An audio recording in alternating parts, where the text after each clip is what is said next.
ബിസ്മില്ലാ വൽഹംദുലില്ലാ വസ്സലാത്തു വസ്സലാമു അലാ അഷ്റഫി റസൂലില്ലാ വഅലാ ആലിഹി വസ്വഹ്ബിഹി അജ്മഈൻ അമ്മാ ബഅദ്. ഏറെ പ്രിയങ്കരരായ ഫോക്കസ് അക്കാഡമിയിലെ അഡ്മിൻസ്, നമ്മുടെ ഇന്നത്തെ ഈ ഒരു ഓറിയന്റേഷൻ സെഷനിൽ നമ്മോട് കൂടെയുള്ള നമ്മുടെ ഫാക്കൽറ്റി മെമ്പർ കൂടിയായിട്ടുള്ള ഫാത്തിമ മുനവ്വിറ മാം, അതുപോലെ തന്നെ ഈ വർഷം ഇൻഷാ അല്ലാ കേട്ടറ്റ് എക്സാം ക്വാളിഫൈ ചെയ്യണമെന്ന അതിയായ ആഗ്രഹത്തോടു കൂടി ഫോക്കസ് അക്കാദമിയിൽ പഠിതാക്കളായിട്ടുള്ള പ്രിയപ്പെട്ട ഫോക്കസ് ഫാമിലി അംഗങ്ങളെ, അതുപോലെ കേട്ടറ്റിൻ്റെ ഈ ഒരു ഓറിയന്റേഷൻ പ്രോഗ്രാമിൽ പങ്കെടുത്തുകൊണ്ടിരിക്കുന്ന സഹൃദയരെ, നമുക്കൊക്കെ അറിയാവുന്ന പോലെ കേട്ടറ്റ് നോട്ടിഫിക്കേഷൻ വന്നിരിക്കുകയാണ്. അപ്ലൈ ചെയ്യാനുള്ള സമയമാണ് എന്നുള്ളത് കൊണ്ട് തന്നെ എല്ലാവരും അപ്ലൈ ചെയ്യണമെന്ന ആഗ്രഹമുണ്ട്. അപ്പോൾ ആ അർത്ഥത്തിൽ അതിനുവേണ്ടി ഒരുങ്ങി നിൽക്കുന്ന ഒരു ഘട്ടമാണ്. പലതരത്തിലുള്ള ആളുകൾ നമ്മുടെ കൂട്ടത്തിലുണ്ട്. ഓൾറെഡി കേട്ടറ്റിനെ കുറിച്ച് നന്നായിട്ട് അറിയുന്ന ആളുകൾ, മുമ്പ് എഴുതിയ ആളുകൾ, അപ്ലൈ ചെയ്ത് എക്സാം എഴുതി, എന്നാൽ വിവിധ കാരണങ്ങൾ കൊണ്ട് കേട്ടറ്റ് ക്വാളിഫൈ ചെയ്തിട്ടില്ല. എന്നാൽ ഈ എക്സാമിനെ കുറിച്ച് നല്ല ധാരണയുള്ള ആളുകളുണ്ട്, തീരെ ധാരണയില്ലാത്ത ആളുകളുണ്ട്, കുറച്ചൊക്കെ എക്സാമിനെ കുറിച്ച് അറിയുന്ന ആളുകൾ, ഇങ്ങനെ പല കാറ്റഗറിയിലുള്ള ആളുകളുണ്ട്. അതുകൊണ്ട് തന്നെ എല്ലാവരെയും ഉദ്ദേശിച്ചുകൊണ്ടാണ് ഇൻഷാ അല്ലാ ഇന്ന് ഈ ഒരു സെഷൻ നമ്മൾ വെച്ചിട്ടുള്ളത്. അപ്പോൾ ഓൾറെഡി പലരും മുമ്പത്തെ പോലെയല്ല, വ്യത്യസ്ത മാധ്യമങ്ങളിലൂടെ, സോഷ്യൽ മീഡിയകളിലൂടെയൊക്കെ ഈ എക്സാമിനെ കുറിച്ച്, അപ്ലൈ ചെയ്യേണ്ട രീതിയെക്കുറിച്ചൊക്കെ മനസ്സിലാക്കിയ ആളുകളാണ്. എന്നിരുന്നാലും അതിലേക്ക് എന്തെങ്കിലുമൊക്കെ ഇൻഷാ അല്ലാ നമുക്ക് പരസ്പരം ഡിസ്കസ് ചെയ്തുകൊണ്ട് ഒന്നുകൂടെ നമ്മുടെ അറിവൊന്ന് പുതുക്കാം എന്ന നിലയിൽ മാത്രമാണ് ഇങ്ങനെ ഒരു സെഷൻ നമ്മൾ വെച്ചിട്ടുള്ളത്. ഈ ഒരു സെഷനിലേക്ക് എല്ലാവരെയും സ്വാഗതം ചെയ്യുകയാണ്. എല്ലാവരോടുമായി ഓർമ്മപ്പെടുത്താനുള്ളത്, അൽഹംദുലില്ലാ ഫോക്കസ് അക്കാദമിയുടെ ഒരുപാട് ബാച്ചുകൾ ഇതിനോടകം കേട്ടറ്റ് ബാച്ചുകൾ കംപ്ലീറ്റ് ചെയ്തു. ഒരുപാട് ആളുകൾ അൽഹംദുലില്ലാ കേട്ടറ്റ് ക്വാളിഫൈ ചെയ്തു എന്ന് മാത്രമല്ല, കേട്ടറ്റിൻ്റെ ആദ്യ ബാച്ചുകളിൽ നിന്നൊക്കെ പുറത്തിറങ്ങിയ ആളുകൾ കേട്ടറ്റ് ക്വാളിഫൈ ചെയ്തു. അതിനുശേഷം വന്ന PSC എക്സാമിലും ഉന്നത വിജയം കൈവരിച്ചു ജോലിയിൽ പ്രവേശിച്ച ആളുകൾ വരെ ഉണ്ട് അൽഹംദുലില്ലാ. അതോടുകൂടെ ഇനി ഇപ്പോൾ പുതിയ ബാച്ച് നമ്മൾ ഒന്നുകൂടെ സിസ്റ്റമാറ്റിക് ആയിട്ട് തന്നെ മുന്നോട്ട് പോയിക്കൊണ്ടിരിക്കുന്നുണ്ട്. നമ്മുടെ കൂട്ടത്തിൽ ഒരുപാട് ആളുകൾ, ഈ ഒരു മീറ്റിൽ പങ്കെടുത്തുകൊണ്ടിരിക്കുന്ന ഒരുപാട് ആളുകൾ അതിലുള്ള പഠിതാക്കളാണ്. നല്ല രൂപത്തിൽ പഠനം മുന്നോട്ട് കൊണ്ടുപോകുന്ന ആളുകളുണ്ട്. പിന്നെ സ്വാഭാവികമായിട്ടും എല്ലാവരും തിരക്കുള്ള ആളുകളാണ്. പ്രത്യേകിച്ച് ഇപ്പോൾ സർവീസിലുള്ള ആളുകൾക്ക് കൂടെ കേട്ടിട്ട് നിർബന്ധമാക്കുന്ന സാഹചര്യം വന്നതോടുകൂടെ പഠിപ്പിക്കുക അല്ലെങ്കിൽ പഠന പ്രക്രിയയുമായി മുന്നോട്ട് പോകുന്ന അധ്യാപകർക്ക് സ്വാഭാവികമായിട്ടും ആ പഠിപ്പിക്കുക എന്നുള്ള തിരക്കുകൾക്കിടയിൽ ഒരു പഠിക്കുക എന്നുള്ള അവസ്ഥ കൂടി വന്നതുകൊണ്ടുള്ള ചെറിയൊരു പ്രയാസമുണ്ട്. എന്നുള്ളതൊഴിച്ചാൽ ഇൻഷാ അല്ലാ എല്ലാവരും കേട്ടിട്ട് ക്വാളിഫൈ ചെയ്യുമെന്ന രൂപത്തിൽ തന്നെ പഠനവുമായി മുന്നോട്ട് പോകുന്നുണ്ട്. ഫോളോ ചെയ്യുന്ന ഏതൊരാൾക്കും ഇൻഷാ അല്ലാ കേട്ടിട്ട് ക്വാളിഫൈ ചെയ്യാവുന്ന രൂപത്തിലുള്ള നല്ലൊരു കോഴ്സാണ് നമ്മൾ പ്രൊവൈഡ് ചെയ്യുന്നത്. പക്ഷേ ഫീ അടച്ച് ജോയിൻ ചെയ്തു എന്നുള്ളത് കൊണ്ട് മാത്രം ഞാൻ കേട്ടിട്ട് ക്വാളിഫൈ ചെയ്യുമെന്ന് വിചാരിക്കുന്നുവെങ്കിൽ നമുക്കറിയാം അത് മൗഢ്യമാണ്. തീർച്ചയായും നമ്മൾ നൽകുന്ന ക്ലാസ്സുകളും അതേപോലെ തന്നെ നോട്ട്സ്, എല്ലാറ്റിലും ഉപരി ഓരോ ഏരിയയിലെയും മോഡൽ ടെസ്റ്റുകൾ, അതൊക്കെ കിട്ടുന്ന സമയം ഉപയോഗപ്പെടുത്തിക്കൊണ്ട് നമ്മൾ ഫോളോ ചെയ്തെങ്കിൽ മാത്രമാണ് നമുക്ക് ലക്ഷ്യത്തിലെത്താൻ പറ്റുക. അതൊക്കെ നിങ്ങൾ ഉപയോഗപ്പെടുത്തിയിട്ട് നിങ്ങൾക്കത് പ്രയോജനപ്പെടുന്നില്ല എന്ന് ആർക്കെങ്കിലും തോന്നുന്നുവെങ്കിൽ നിങ്ങൾക്ക് തീർച്ചയായും അഡ്മിൻസിനെ സമീപിക്കാവുന്നതാണ്. ഉപയോഗപ്പെടുത്തിയിട്ട്, അത് പ്രത്യേകം അടിവരയിട്ട് പറയാണ്. കാരണം അത് പറയാനുള്ള കാരണം, നമ്മൾ ഓരോ തവണയും കേട്ടറ്റ് എക്സാം കഴിഞ്ഞ ശേഷം കഴിയുന്നതും നമ്മൾ 2 സെഷൻ വെക്കാറുണ്ട്. ഒന്ന്, ആ കേട്ടറ്റ് റിസൾട്ട് വന്ന സമയത്ത് ക്വാളിഫൈ ചെയ്യാത്ത ആളുകളെയാണ് ആദ്യം നമ്മൾ വിളിക്കാറുള്ളത്. കാരണം പല കാരണങ്ങൾ കൊണ്ട് ഒരു പക്ഷേ ആ കേട്ടറ്റ് എക്സാമിൽ ക്വാളിഫൈ ചെയ്യാൻ സാധിക്കാത്ത ആളുകൾ, അവർക്കായിരിക്കും ഏറ്റവും പ്രയാസം ഉണ്ടാവുക. അപ്പോൾ അവരെയാണ് നമ്മൾ ആദ്യം തന്നെ ഒന്നുകിൽ റിസൾട്ട് വന്ന ആ ദിവസം രാത്രി അല്ലെങ്കിൽ തൊട്ടടുത്ത ദിവസം. എന്നിട്ട് അവർക്ക് അവരുടെ ആ ഒരു ചെറിയ സങ്കടത്തിൽ നമ്മൾ പങ്കുചേരുന്നതോടൊപ്പം അതൊരു അവസാനത്തെ ഒരു എന്താണ് പറയാ ഒരു ഫുൾ സ്റ്റോപ്പ് ഒന്നും അല്ല, മറിച്ച് ചെറിയൊരു ടേണിംഗ് പോയിന്റ് മാത്രമാണ് നമ്മുടെ ഇത്തരം എക്സാമുകളൊക്കെ. വീണ്ടും നമ്മുടെ പരിശ്രമം ഉണ്ടെങ്കിൽ ഇൻഷാ അല്ലാ നമുക്ക് വിജയത്തിലെത്താൻ പറ്റും. കുറച്ചുകൂടെ നമ്മൾ ട്രൈ ചെയ്യുകയാണെങ്കിൽ കേട്ടറ്റ് മാത്രമല്ല, കേട്ടറ്റ് ക്വാളിഫൈ ചെയ്ത് നമുക്ക് തൊട്ടടുത്ത് വരുന്ന PSC എക്സാമുകളിലും മറ്റൊക്കെ ആയിട്ട് ജോലിയിൽ പ്രവേശിക്കാൻ തന്നെ നമ്മൾ ട്രൈ ചെയ്താൽ നമുക്ക് സാധിക്കുമെന്ന തിരിച്ചറിവ് അവർക്ക് നൽകുക എന്നുള്ളതാണ് ചെയ്യാറുള്ളത്.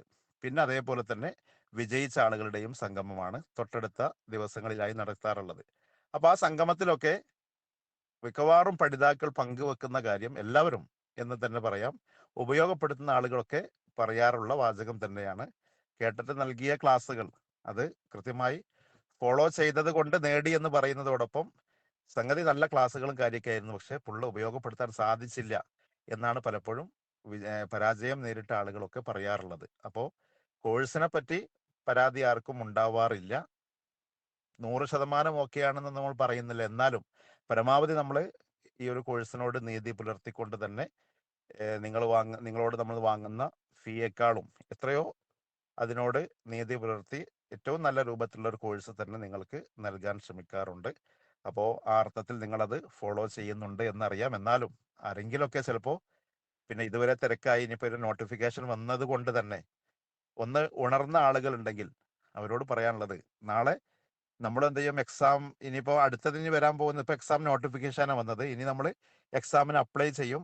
എന്നിട്ട് വീണ്ടും നമുക്ക് ചെറിയ ചെറിയ തിരക്കുകൾ ഉണ്ടാവും. ആ തിരക്കുകളിലേക്ക് നമ്മളിങ്ങനെ നീങ്ങി പിന്നെ ചിലപ്പോൾ നമ്മൾ മറന്ന് പിന്നെ എക്സാമിന്റെ അഡ്മിഷൻ ടിക്കറ്റ് വരുമ്പോൾ നമ്മൾ ഒന്നുകൂടി ഉണരും. പക്ഷേ അപ്പോഴുള്ള അവസ്ഥ എന്തായിരിക്കും എന്ന് വെച്ചാൽ, മുമ്പ് ഒരു പക്ഷേ എക്സാം എഴുതിയ ആളുകൾക്ക് അവർ ചിലപ്പോൾ പല എക്സാം എഴുതിയിട്ടുണ്ടാവും അല്ലെങ്കിൽ കേട്ടിട്ട് എഴുതിയിട്ടുണ്ടാവും. പക്ഷെ അന്ന് അവരുടെ അവസ്ഥ എന്താണെന്ന് വെച്ചാൽ കാര്യമായിട്ട് മെറ്റീരിയൽസ് ഒന്നും ഉണ്ടാവില്ല. അപ്പോൾ സ്വാഭാവികമായിട്ട് എക്സാം ഒക്കെ എഴുതി പോരും, ചെറിയ ടെൻഷൻ ഉണ്ടാവും കിട്ടാത്തതിൽ. പക്ഷെ ഇനി അങ്ങനെ ആവില്ല.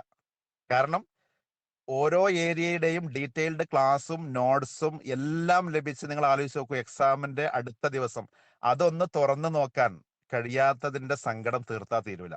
അപ്പൊ അത് നമുക്ക് ആർക്കും ഉണ്ടാവരുത്. എല്ലാവരും പരമാവധി സമയം ഉപയോഗപ്പെടുത്തിയിട്ട് വായിക്കണമെന്നാണ് ഈ സമയത്ത് ഓർമ്മപ്പെടുത്താനുള്ളത്. നിങ്ങൾ പഠനവുമായി കൂടെ ഉണ്ടാവണം. കാരണം നിങ്ങൾ ആലോചിച്ചാൽ മതി, ഈ 3 മാസം അല്ലെങ്കിൽ ഇപ്പോൾ 3-4 മാസമായിട്ട് പ്രിപ്പയർ ചെയ്യുന്ന ആളുകളുണ്ട്. ഇനിയിപ്പോൾ ഒരു 2 മാസം നമ്മുടെ മുമ്പിൽ ഉള്ളത് കണ്ട് അതനുസരിച്ച് പ്രിപ്പയർ ചെയ്യുന്നവരുണ്ട്. പക്ഷെ എന്നിട്ട് നമുക്ക് നമ്മുടെ ചെറിയ സമയം നമ്മൾ ഉപയോഗപ്പെടുത്താത്തത് കാരണം ലക്ഷ്യത്തിലെത്തിയിട്ടില്ല എങ്കിൽ, എന്നിട്ട് നമ്മൾ പിന്നെയും എന്ത് ചെയ്യണം, ഇതേപോലെ 3-4 അല്ലെങ്കിൽ 5-6 മാസം ടെൻഷൻ അടിച്ച് പിന്നെ എന്ത് ചെയ്യണം, മുന്നോട്ട് പോകണം. അപ്പോൾ നമ്മുടെ കൂടെയുള്ള ആളുകൾക്ക് കേട്ടിട്ട് ക്വാളിഫൈ ചെയ്തു എന്ന ആ ഒരു വാർത്ത അങ്ങനെ കേൾക്കുന്ന സന്ദർഭത്തിൽ നമുക്ക് വലിയ സങ്കടമായിരിക്കും ഉണ്ടാവുക. അപ്പോൾ നമുക്ക് പ്രിപ്പയർ ചെയ്യാത്തതിന്റെ പേരിൽ കിട്ടാത്ത അവസ്ഥ ഉണ്ടാവരുത്. നമ്മൾ നന്നായിട്ട് നോക്കി എന്നിട്ട് നമുക്ക് കിട്ടിയിട്ടില്ല എങ്കിൽ ഒരു പക്ഷെ അതായിരിക്കും നമുക്ക് ഹയർ, അങ്ങനെ നമുക്ക് വിചാരിക്കാം. പക്ഷെ നമ്മൾ നോക്കേണ്ടത് നോക്കാതെ നമ്മൾ ക്വാളിഫൈ ചെയ്യാതിരുന്നാൽ അല്ലെങ്കിൽ നമുക്ക് എക്സാം പ്രയാസമാവുകയാണെങ്കിൽ അപ്പൊ നമുക്ക് സ്വാഭാവികമായിട്ടും പ്രയാസം ഉണ്ടാവും. അപ്പൊ അങ്ങനെ ഉണ്ടാവരുത്. ആ നിലക്കാണ് ചെറിയ കാര്യങ്ങളായിട്ട് ഇപ്പൊ നിങ്ങളുടെ മുമ്പിൽ പങ്കുവച്ചിട്ടുള്ളത്. ഇൻഷാ അല്ലാ ബാക്കി കാര്യങ്ങൾ നമുക്ക് വഴിയെ സംസാരിക്കാം. ഇപ്പോ നമ്മോട് സംസാരിക്കുന്നത് കേട്ടറ്റ് പോലുള്ള ഒരു പ്രധാനപ്പെട്ട കോമ്പറ്റേറ്റീവ് എക്സാമിന് പ്രിപ്പയർ ചെയ്യുന്നവർ എന്ന നിലയിൽ നമ്മൾ ശ്രദ്ധിക്കേണ്ട കാര്യങ്ങൾ നമ്മോട് ഉണർത്തി സംസാരിക്കുന്നത് നമ്മുടെ ഫാത്തിമ മുനവ്വറ ടീച്ചറാണ്. ടീച്ചർ ആർക്കും പരിചയപ്പെടുത്തേണ്ടതില്ല, നമുക്ക് പ്രത്യേകിച്ച് അറബിക് പെഡഗോജി എടുക്കുന്ന ടീച്ചർ കൂടിയാണ്. അപ്പോൾ എങ്ങനെയാണ് ഈ ഒരു കേട്ടറ്റ് പോലുള്ള എക്സാമിന് നമ്മൾ പ്രിപ്പയർ ചെയ്യേണ്ടത്, നമ്മൾ ശ്രദ്ധിക്കേണ്ട കാര്യങ്ങൾ എന്തൊക്കെയാണെന്നതൊക്കെ ഉൾപ്പെടുത്തിക്കൊണ്ട് നമ്മോട് സംസാരിക്കുന്നതിന് വേണ്ടിയിട്ട് ടീച്ചറെ വളരെ സ്നേഹത്തോടു കൂടി എല്ലാവർക്കും വേണ്ടി സ്വാഗതം ചെയ്യുകയാണ്. ടീച്ചറെ, യു ക്യാൻ സ്റ്റാർട്ട്.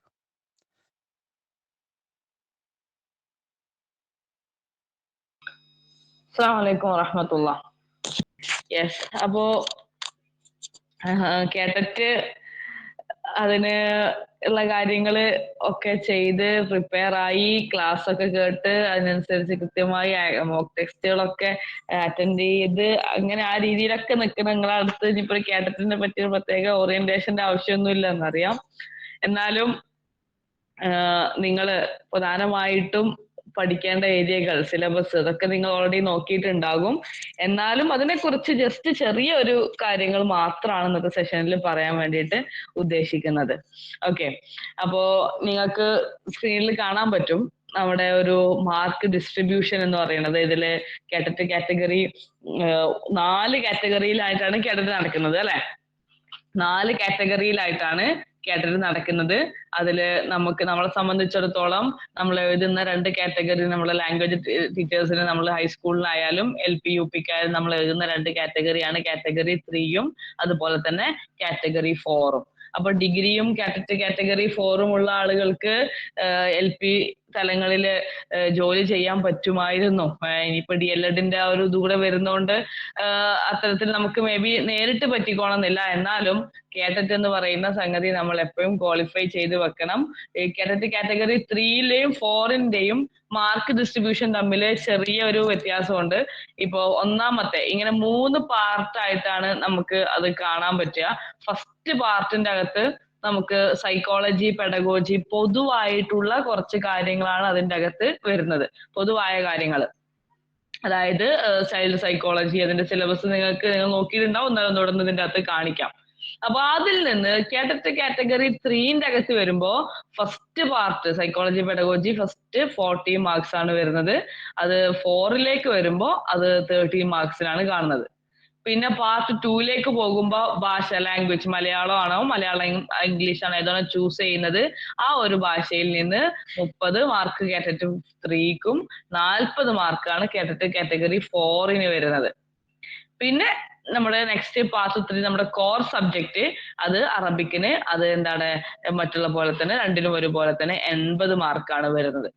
ഇതിന്റെ തന്നെ 50 മാർക്ക്, ഇതിലെ ഈ 80 മാർക്കിലെ 50 മാർക്ക് നമ്മുടെ ലിറ്ററേച്ചർ, നഹവ്, ബലാഗ, അറൂള്, അതുപോലെ തന്നെ പൊതുവിജ്ഞാനം തുടങ്ങിയിട്ടുള്ള എല്ലാ കാര്യങ്ങളൂടെ ചേർത്തിട്ട് 50 മാർക്കിനും ബാക്കി 30 മാർക്ക് പെഡഗോജിക്കുമാണ്.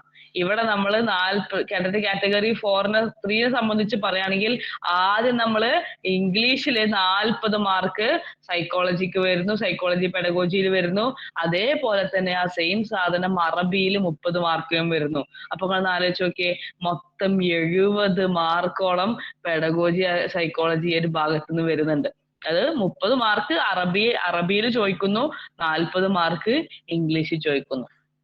അപ്പൊ ഇങ്ങനെ ഈ ഒരു ബാക്കി അദബും നഹവും ബലാഗയും അറൂളും ഒക്കെ കൂടെ ചേർത്ത് നമുക്ക് 50 മാർക്കിന് വരുമ്പോ ഒരു ഏരിയയിൽ നിന്ന് മാത്രം 30 മാർക്കിനെ കോൺസെൻട്രേറ്റ് ചെയ്തിട്ടാണ് ക്വസ്റ്റ്യൻ ചോദിക്കുന്നത്. ഇനി കാറ്റഗറി 4ലേക്ക് വരുമ്പോ അതുപോലെ തന്നെയാണ്.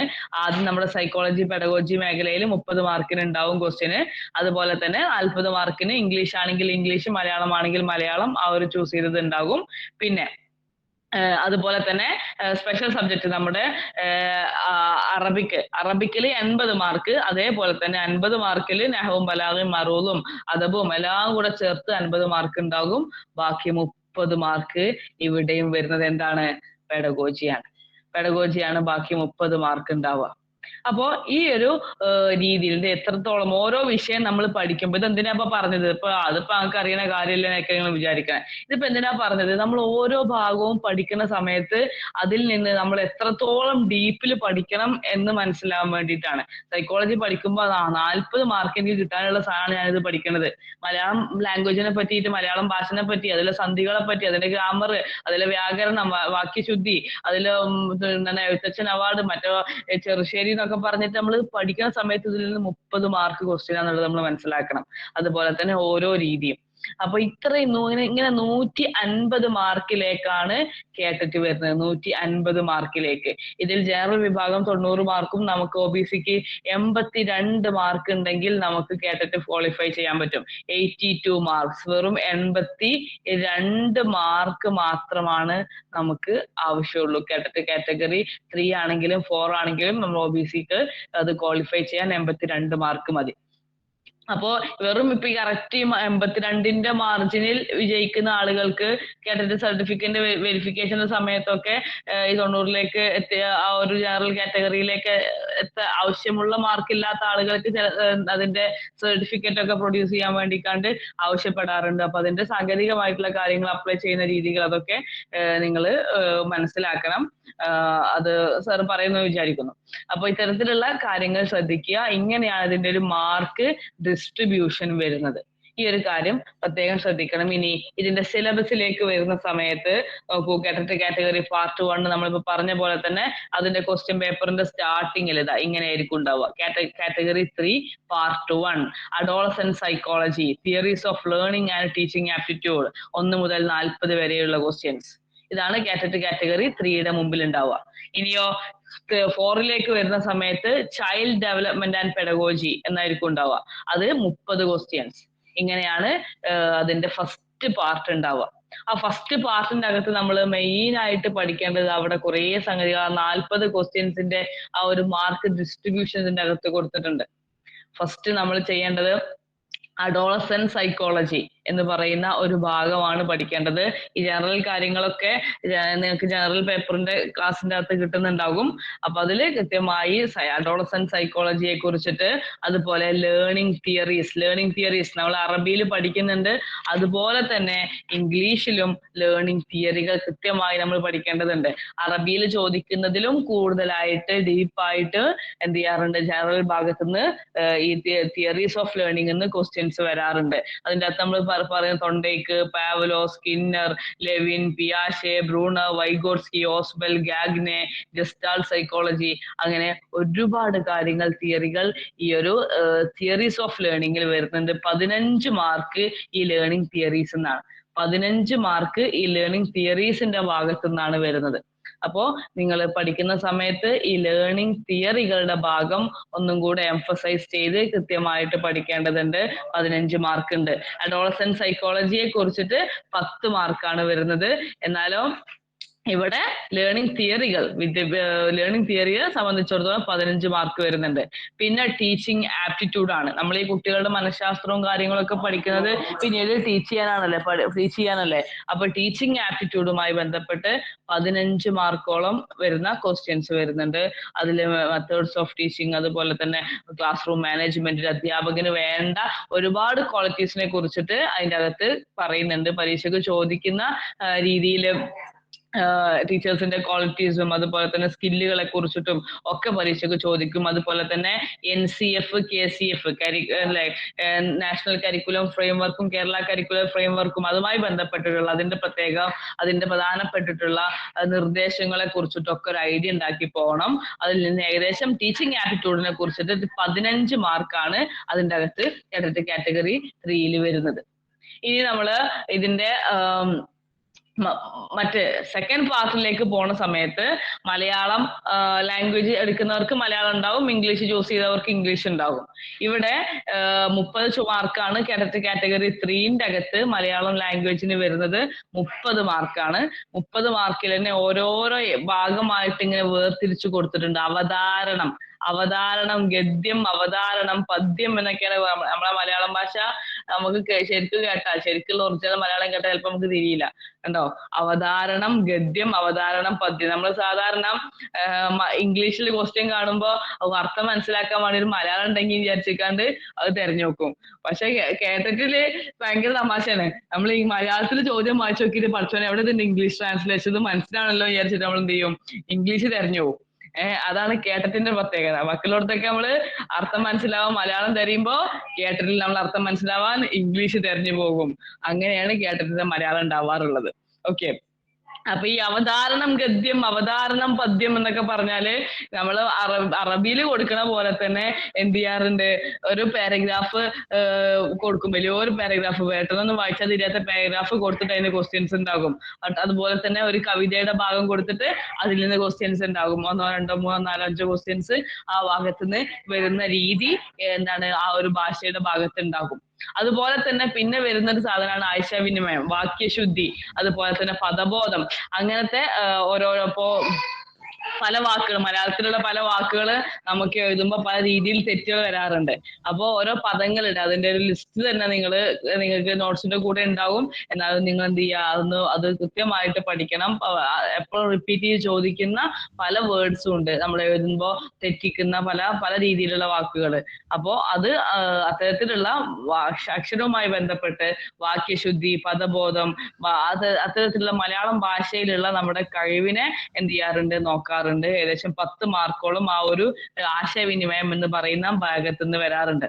അതുപോലെ തന്നെ ഭാഷാജ്ഞാനം, ഈ ഭാഷ മലയാളത്തിൽ നമുക്ക് എത്രത്തോളം അറിവുണ്ട് എന്ന് നോക്കാൻ വേണ്ടിയിട്ട് 10 മാർക്കിന് പഴഞ്ചൊല്ലുകള്, ഇപ്പോ അങ്ങനെ ആ രീതിയിലുള്ള ഇപ്പൊ എന്താ പറയാ, കാക്കത്തൊള്ളായിരം, അതുകൊണ്ട് എന്താണ് ഉദ്ദേശിക്കുന്നത്, അപ്പുറത്തുണ്ടാവും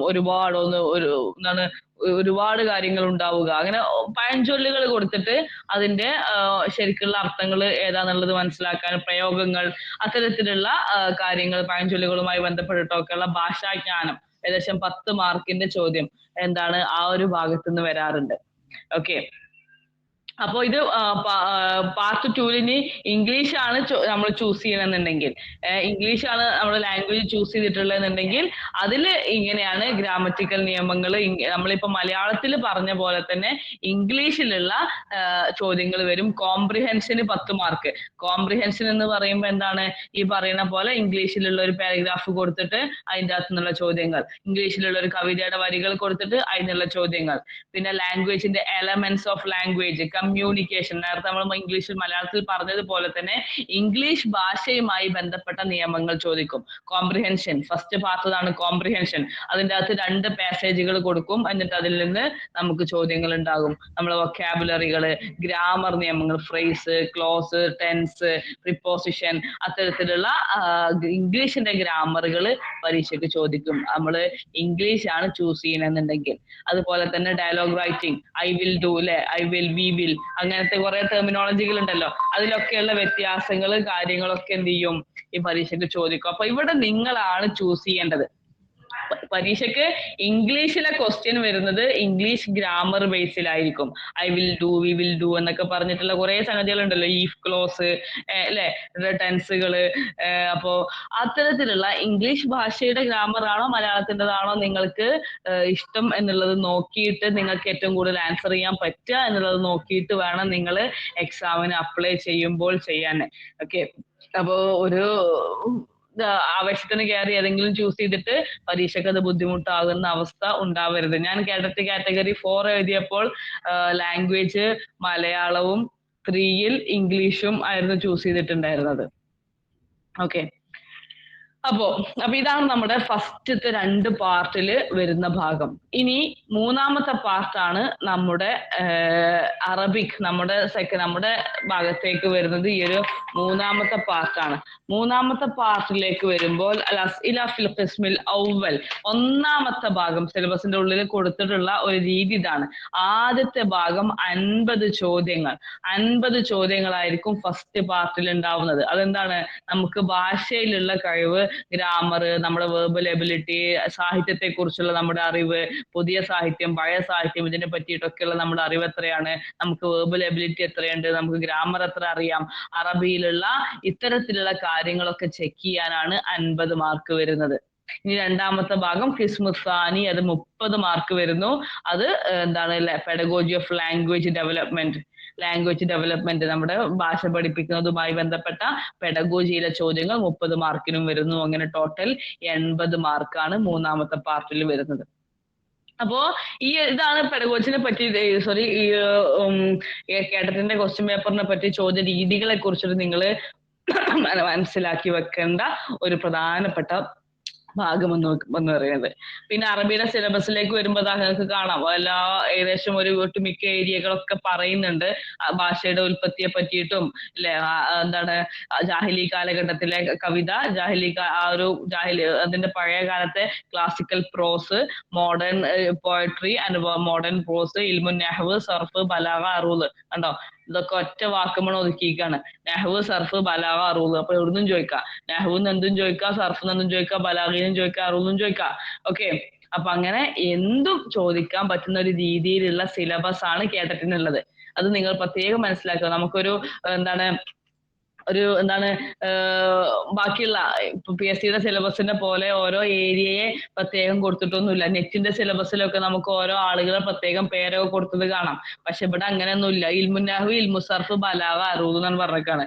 എവിടുന്നും എന്തും ചോദിക്കാം. ചോദ്യകർത്താവിന് എവിടുന്നും എന്തും ചോദിക്കാനുള്ള സ്വാതന്ത്ര്യം ഉണ്ട്. അതുകൊണ്ട് തന്നെ ആ ഒരു രീതിയിൽ നമ്മൾ എക്സ്പെക്ട് ചെയ്തുകൊണ്ട് വേണം പ്രിപ്പയർ ചെയ്യാൻ വേണ്ടിയിട്ട്. എവിടുന്നും ക്വസ്റ്റ്യൻസ് വരാം.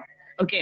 അതുപോലെ തന്നെ രണ്ടാമത്തെ സെക്കൻഡ് പാർട്ടിലേക്ക് പോകുന്ന സമയത്ത് ഭാഷ, നമ്മൾ പെഡഗോജിയുടെ സിലബസ് ആണ് ലാംഗ്വേജ്, ഇക്തിസാബ്, അതിന്റെ ബേസിക് പ്രിൻസിപ്പിളുകൾ, ഇസ്തിമാ, തഹദ്ദുസ്, അങ്ങനെയൊക്കെ നമ്മളിപ്പോ പഠിച്ചുകൊണ്ടിരിക്കുന്ന പ്രധാനപ്പെട്ട ഭാഗങ്ങളൊക്കെയാണ് ആ സിലബസിന്റെ അകത്ത് കൊടുത്തിട്ടുള്ളത്. അപ്പോ ഈ ഒരു രീതിയിൽ ലാംഗ്വേജ് സ്കില്ലുകള്, വെല്ലുവിളികള്, ടീച്ചിങ് എയ്ഡ്സ്, ഇവാലുവേഷൻ, അതുപോലെ തന്നെ എന്താണ് റെമഡിയൽ ടീച്ചിങ്, പ്ലാനിങ്, അതിന്റെ ഇമ്പോർട്ടൻസ് തുടങ്ങിയിട്ടുള്ള കാര്യങ്ങളൊക്കെയാണ് ഈ ഒരു ഭാഗത്തില്, രണ്ടാമത്തെ ഭാഗത്തിൽ സിലബസിൽ കൊടുത്തിട്ടുള്ളത്. അപ്പോ നിങ്ങൾ നോക്കിയ ഫസ്റ്റ് പാർട്ടിന്റെ ഈ ഒരു ആകെ 1, 2, 3 ഈ ഒരു രീതിയിൽ ഒതുക്കിയപ്പോ സെക്കൻഡ് പാർട്ട് 50 മാർക്കിൻ്റെത്, ഇത് 50 മാർക്കിൻ്റെത് ഈ ഒരൊറ്റ ഇത്രയും സംഗതിയിൽ ഒതുക്കിയിട്ടുണ്ട്.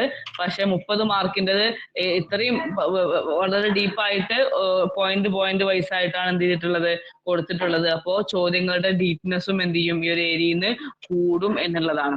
അപ്പൊ അത് കൃത്യമായിട്ട് മനസ്സിലാക്കുക, പഠിക്കുക എന്നുള്ളതാണ്. പിന്നെ ഇതാ ഫസ്റ്റ് ഭാഗത്ത് നിന്ന് ചോദ്യങ്ങൾ വരുന്ന ഒരു രീതിയാണിത്. കണ്ടോ, നമ്മളിപ്പോ അറബിയില് പ്രീവിയസ് ക്ലാസ്സിൽ നിന്ന് പഠിച്ചു പോയൊരു സംഗതിയാണിത്. അപ്പൊ എത്ര പേർക്ക് ആൻസർ പറയാൻ പറ്റുന്നുണ്ടെന്ന് നോക്കട്ടെ. പഠനം എവിടെ എത്തിയിട്ടുണ്ടെന്ന് നോക്കാൻ വേണ്ടിട്ട്. എല്ലാവരും ചാറ്റ് ബോക്സിന്റെ അകത്ത് ആൻസർ ഇട്ടെ.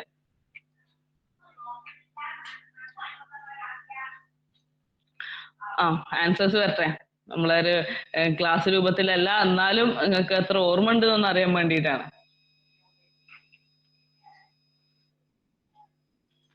ഐ തിങ്ക് ഇതിൽ കേട്ടത്തിന്റെ ക്ലാസ്സിൽ ഇരിക്കുന്ന ഒരുപാട് പേരുണ്ടെന്ന് തോന്നുന്നുണ്ട്. കഴിഞ്ഞ ലാസ്റ്റ് ക്ലാസ്സിൽ പറഞ്ഞ ഒരു ഭാഗമാണ്. യെസ്. എന്താണ്? Which of the following is a contribution of Jerome S Bruner? Jerome S ബ്രൂണറിന്റെ കോൺട്രിബ്യൂഷൻ എന്താണ് താഴെ കൊടുത്തത്? Discovery learning, insight learning, observational learning, trial and error learning. അല്ലെ, കണ്ടെത്തൽ പഠനം, ഉൾക്കാഴ്ച പഠനം, നിരീക്ഷണാത്മക പഠനം, ശ്രമപരാജയ പഠനം. ഇതിൽ ഏതാണ് ജെറോം എസ് ബ്രൂണറിന്റെ കോൺട്രിബ്യൂഷൻ എന്നാണ് ചോദ്യം. Very good. എല്ലാവരും പറഞ്ഞത് കറക്റ്റ് ആണ്. യെസ്, ഡിസ്കവറി ലേണിംഗ് ആണ്. അപ്പൊ ഈ ഒരു രീതിയിലാണ് എന്ത് ചെയ്യുക, ഫസ്റ്റ് പാർട്ട് എന്നുള്ള ഒറ്റ എക്സാമ്പിൾ മാത്രം ചോദ്യം എടുത്തതാണ് കേട്ടോ. ഈ ഒരു രീതിയിൽ അതിൽ വന്ന ഏറ്റവും സിമ്പിൾ ആയ ഒരു ചോദ്യം എടുത്തതാണ്. അപ്പൊ ഈ ഒരു രീതിയിലാണ് ഫസ്റ്റ് പാർട്ട് എന്നുള്ള ചോദ്യങ്ങൾ ഉണ്ടാവുക എന്നുള്ളത് മനസ്സിലാക്കുക. ഓക്കെ. അപ്പോ ഇതേപോലെ തന്നെ സെക്കൻഡ് പാർട്ടിലേക്ക് വരുന്ന സമയത്തും ഇതിൽ നിന്ന് ലാംഗ്വേജിന്റെ വാക്യശുദ്ധിയെ പറ്റിയിട്ടും അങ്ങനത്തെ ചോദ്യങ്ങളൊക്കെ ചോദിക്കും. അതുപോലെ തന്നെ പഴഞ്ചൊല്ല്, അത്തരത്തിലുള്ള ചോദ്യങ്ങളൊക്കെ ഉണ്ടാകും. പിന്നെ തേർഡ് പാർട്ടിലേക്ക് പോകുമ്പോൾ നമുക്ക് പറയുന്ന നഹവും ബലാഗും അറൂദും ഒക്കെ വരുന്ന ഭാഗമായിരിക്കും ഉണ്ടാവുക. അപ്പോ എനിക്ക് നിങ്ങളുടെ അടുത്ത് പറയാനുള്ളത്, കേട്ടറ്റ് കാറ്റഗറി 3 ആയാലും 4 ആയാലും ഏതായാലും നിങ്ങൾ മനസ്സിലാക്കേണ്ട ഒരു പ്രധാനപ്പെട്ട കാര്യം എന്ന് പറയുന്നത്, ഇതിന്റെ അകത്ത് 82 മാർക്കിലേക്ക് എത്തുക എന്നത് അത്ര വലിയ കഷ്ടപ്പാടേറിയ ബാലി കയറാൻ മലയൊന്നുമല്ല. നിങ്ങൾ ആലോചിച്ച് നോക്കണം. നമ്മളിപ്പോ ഈ കേട്ടറ്റൊക്കെ വാങ്ങി പോയിട്ട് ഇതിപ്പോ എന്തിനാ കുറേതാ കേട്ടറ്റിന്റെ സർട്ടിഫിക്കറ്റ് ഉണ്ട് എന്ന് പറയാൻ വേണ്ടിയിട്ടാണോ? ആണോ? ഞാൻ ശരിക്കും അതിന് വേണ്ടിയിട്ടാട്ടോ. എനിക്ക് നിങ്ങളുടെ മുമ്പിൽ ഒരു മോട്ടിവേഷന് വേണ്ടിയിട്ട് മാത്രമാണ് ഞാൻ നിങ്ങളുടെ മുമ്പിൽ വെക്കുന്നത്. ഞാൻ ആദ്യമായിട്ട് എന്റെ ലൈഫിൽ നേടിയ ഒരു എലിജിബിലിറ്റി ടെസ്റ്റ് ഇതാണ്. കേട്ടറ്റ് കാറ്റഗറി 4 2017-18 കാലഘട്ടത്തില്. അത് കഴിഞ്ഞിട്ട് പിന്നെ ഞാൻ നേടിയ സാധനം ഏതാണെന്നറിയോ? ഇതാണ് നെറ്റ്, നാഷണൽ എലിജിബിലിറ്റി ടെസ്റ്റ്. കേട്ടറ്റ് 4 കഴിഞ്ഞിട്ട് നേരെ പോയത് പിന്നെ നെറ്റിലേക്കാണ്. ആ നെറ്റ് കിട്ടിയപ്പോ എന്നോട് എല്ലാരും പറഞ്ഞു, ഇനി എന്ത് ചെയ്യണ്ട, ഇനിയിപ്പോ അതൊന്നും വേണ്ട, ഇനിയിപ്പോ വേറെ എന്തിനാ, അപ്പോ നെറ്റ് കിട്ടി കഴിഞ്ഞാൽ പിന്നെ അതിന്റെ അപ്പുറത്തേക്ക് ഒന്നും വേണ്ട എന്ന് പറഞ്ഞു. പക്ഷെ അന്നത്തെ എന്താണ് ഈ ഇന്റർവ്യൂവിനൊക്കെ, ഡെയിലി വേജ് ഇന്റർവ്യൂവിനൊക്കെ പോകുമ്പോ ഇങ്ങനെ കുറെ സർട്ടിഫിക്കറ്റ് ഉണ്ട്, നെറ്റ് ഉണ്ടോ, ഉണ്ട്, തെറ്റുണ്ടോ, ഉണ്ട്, സെറ്റ് ഉണ്ടോ, ഉണ്ട്, എല്ലാവരും ഉണ്ട്, ഒന്നിനും ഇല്ല എന്ന് പറയണ്ടെന്ന് എഴുതിയിട്ട് ആ ഒരു ലെവലിന് എഴുതിയതാണ് കേട്ടറ്റ് കാറ്റഗറി 3 സെറ്റ്. അപ്പോ ഇതൊക്കെ ഫസ്റ്റ് ടൈമിൽ തന്നെ ക്വാളിഫൈ ചെയ്യാൻ പറ്റിയിട്ടുണ്ട്, എനിക്ക് പറ്റിയിട്ടുണ്ട് എങ്കിൽ നിങ്ങൾക്കും പറ്റും എന്നാണ് എനിക്ക് പറയാനുള്ളത്. ഒരൊറ്റ കാര്യം നോക്കിയാൽ മതി, കുറച്ച് എഫേർട്ട്. പിന്നെ കുറച്ച് ഹിർസ്, കുറച്ച് താല്പര്യം, ഇത് വേണമെന്നുള്ള ഒരു ഉറച്ച തീരുമാനം ഉണ്ടെങ്കിൽ എന്തായാലും കിട്ടും. കാരണം എന്താണെന്നറിയോ, ഇതിലൊക്കെ കണ്ടോ, ഈ 82 മാർക്ക് വാങ്ങിയ നിങ്ങൾക്ക് കേട്ടിട്ട് തരാന്നാണ് പറയണതേ. 82 മാർക്ക് വാങ്ങിയാൽ നിങ്ങൾക്ക് കേട്ടിട്ട് തരാന്നാണ് പറയണേ.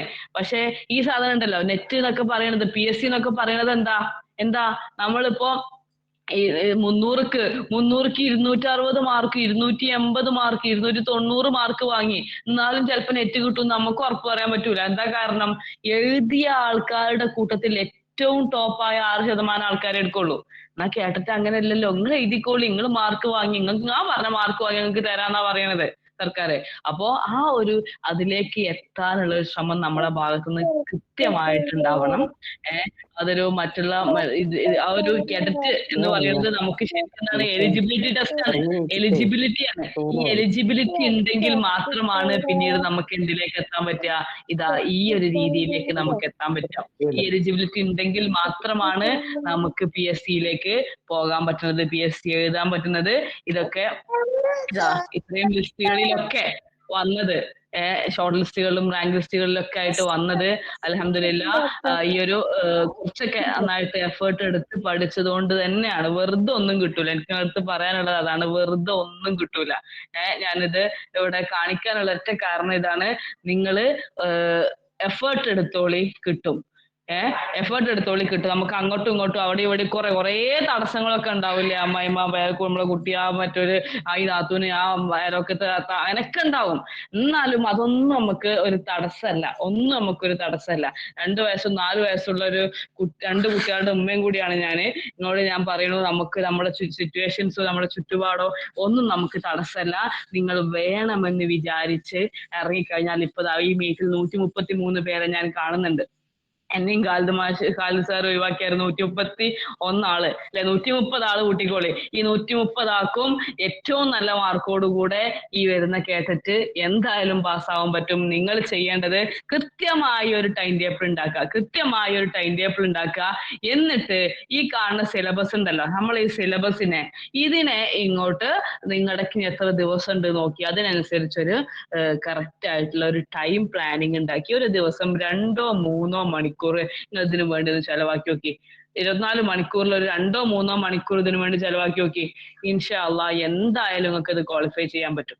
അത്ര വലിയ ബുദ്ധിമുട്ടുള്ള ഒരു സംഗതി ഒന്നുമല്ല. നമുക്ക് കിട്ടോളം തോന്നുമോ, പഠിച്ചോനെ എന്താപ്പത് കിട്ടൂലല്ലോ.